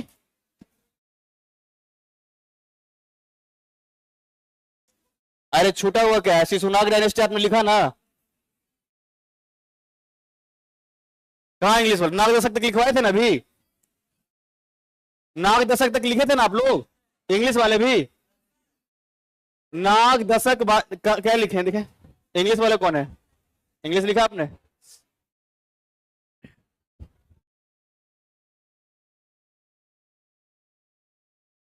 अच्छा इसमें इंग्लिश वाले में थोड़ा बचा हुआ है। और आजाद शत्रु तक शायद हमने लिखवाया नहीं, आजाद शत्रु तक ही है ना, उदयन वाली बात भी तो लगता है लिखवाया था जी। एक और लाइन लिखी उसमें, नाग दशक वाज द लास्ट रूलर, लिखा है आपने, तो बस लिखो इसी में, तो तुम्हारे कॉपी में क्यों नहीं लिखा हुआ है फिर, लिखो यहीं से, Shishunaga dynasty, Shishunaga established this dynasty around, ठीक है, 412 बीसी। सेकेंड पॉइंट में आप लिखिएगा, ठीक है, ये लिखा पहला, दूसरा पॉइंट लिखिएगा, during this dynasty Vatsa and Kaushal, Vatsa and Kaushal दोनों ही उत्तर प्रदेश के जनपद थे, है ना, एक गोरखपुर के क्षेत्र में और एक मिर्जापुर के क्षेत्र में, ठीक है। आपने जो महाजनपदों को पढ़ा होगा तो उसमें आपको, है ना, ये भी पता चला होगा, during this dynasty Vatsa and Kaushal, है ना, वर इनकॉर्पोरेटेड बाई मगध, ठीक है, मगध में ही मिला लिया गया था वत्स को भी और साथ साथ में कौशल को भी। अगला लिखिएगा, कौशल को भी अगला लिखिएगा, नेक्स्ट लाइन,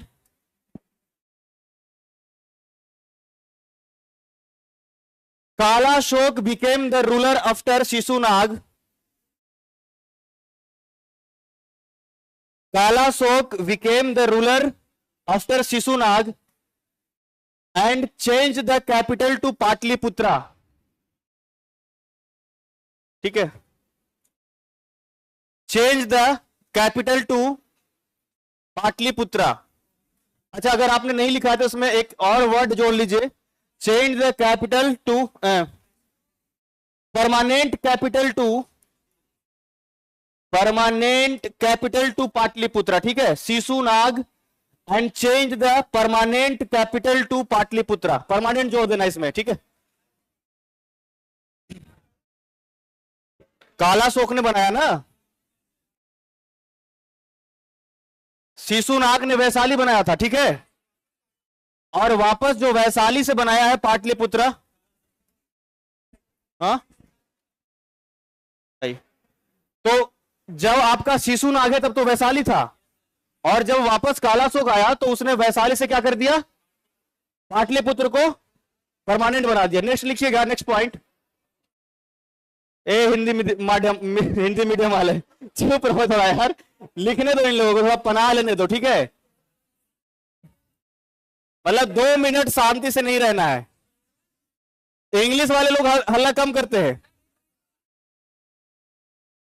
हिंदी वाले ज्यादा करते हैं। अगली बार से तुम लोगों का बैच प्रॉपर इंग्लिश वाले का अलग रहेगा और प्रॉपर हिंदी वाले का अलग रहेगा, समझ गए?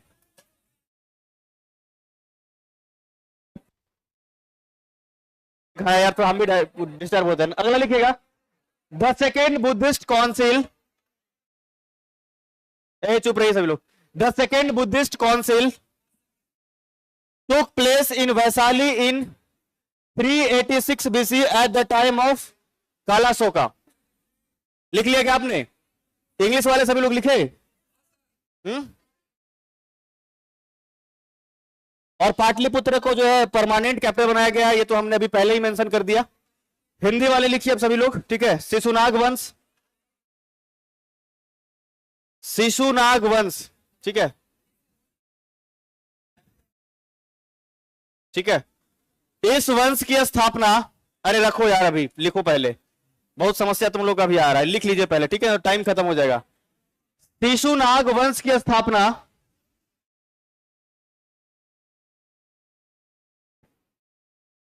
है ना, शिशुनाग के द्वारा लगभग 412 ईस्वी पूर्व किया गया। लगभग 412 ईस्वी पूर्व किया गया।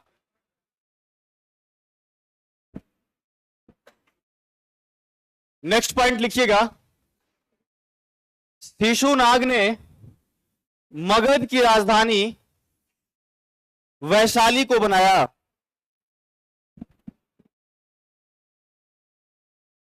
ठीक है, शिशुनाग ने मगध की राजधानी वैशाली को बनाया।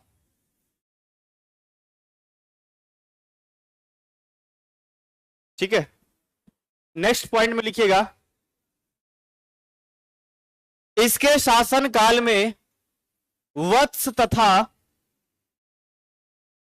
कौशल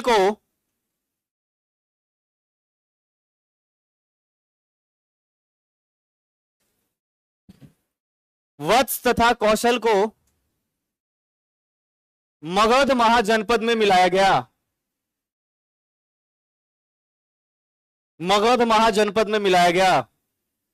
देखिए, तो हिंदी वाले लिख रहे हैं तो कितना शांति है, मतलब समझ में आ रहा है? इंग्लिश वाले लोग हल्ला नहीं कर रहे हैं, और जब इंग्लिश वाले लोग लिखते हैं तो आप लोग एकदम जीना हराम कर देते हैं उन लोगों का। हैं? बताइए।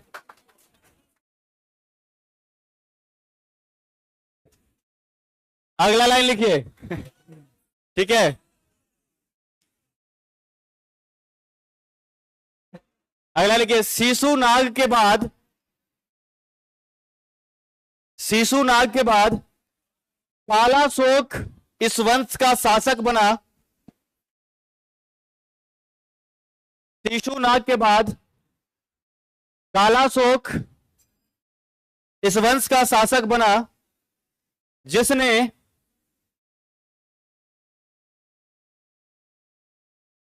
मगध की राजधानी वैशाली से पाटलिपुत्र स्थानांतरित कर दिया। जिसने मगध की राजधानी पाटलिपुत्र से, अच्छा, वैशाली से पाटलिपुत्र स्थानांतरित, लिखो बोल रहा, पहले तुम समझे, चेक कर रहे थे। नहीं हो जाता है कभी कभी, गलती नहीं हो जाता है? बताओ जरा, वैशाली से, ठीक है, पाटलिपुत्र स्थानांतरित कर दिया। नेक्स्ट पॉइंट लिखिएगा, कालाशोक के शासन काल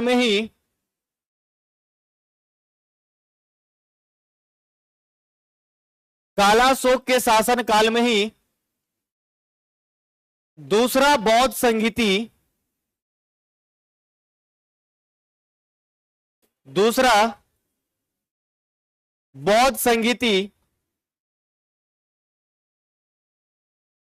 वैशाली में आयोजित की गई थी।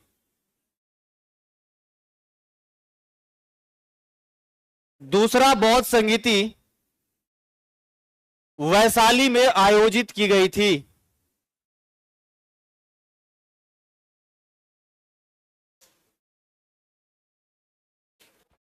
लिख लिया। राजधानी अब कहां हुआ है? वैशाली से।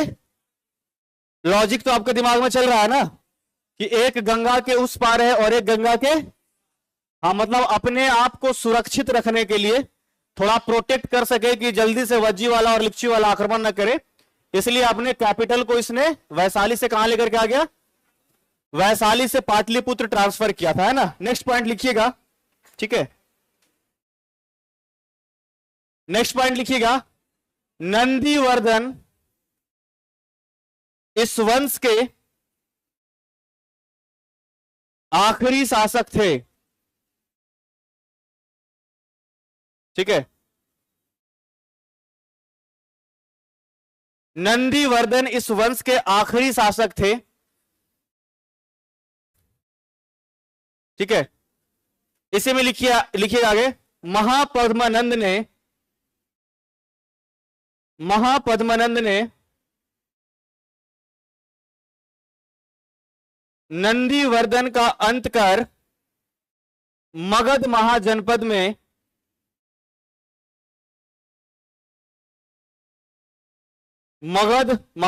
में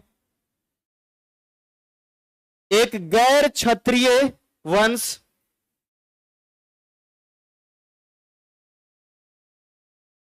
के पहले लिख लीजिएगा, नंद वंश की स्थापना की। गैर क्षत्रिय नंद वंश की स्थापना की। क्लियर है? इंग्लिश वाले लोग यहां तक लिखे हैं क्या? नहीं, तो इंग्लिश वाले लोग पहले यहां तक पहुंच जाइए, क्योंकि इसके बाद तो आपको, है ना, नंद वंश आएगा। तो आखिर वाले लाइन में हम कहां तक बताए थे? काला शोक तक। तो उसमें एक लाइन ऐड करिए आप लोग, ठीक है। सेकेंड बुद्धिस्ट काउंसिल आपने लिखा था वैशाली में, तो उसके बाद लिखिएगा, Nandivardhan was the last ruler, ठीक है। Nandivardhan was the last ruler of this dynasty, ठीक है, who was defeated by Mahapadmananda, ठीक है। चलिए, तो आज के लिए हम लोग यहीं तक छोड़ेंगे, है ना, और कल फिर हम लोग नंद वंश से शुरू करेंगे, ठीक है। बहुत देर तक आराम से थोड़ा ही बैठ जाइए, ठीक है। आप लोगों के पर्ची को अभी दिखेंगे, जरा 2 मिनट दीजिए, और जो भी रिलेवेंट चीज है वही बताया करें यार पर्ची में, ठीक है। अब ज्यादा ये सरदर्दी वाला काम करोगे तो, ठीक है, बुक आपको 10-15 दिन के बाद यही मिल जाएगा, ठीक है। अलग से आपको कहीं जाने की जरूरत नहीं है, आपको यहीं से मिल जाएगा।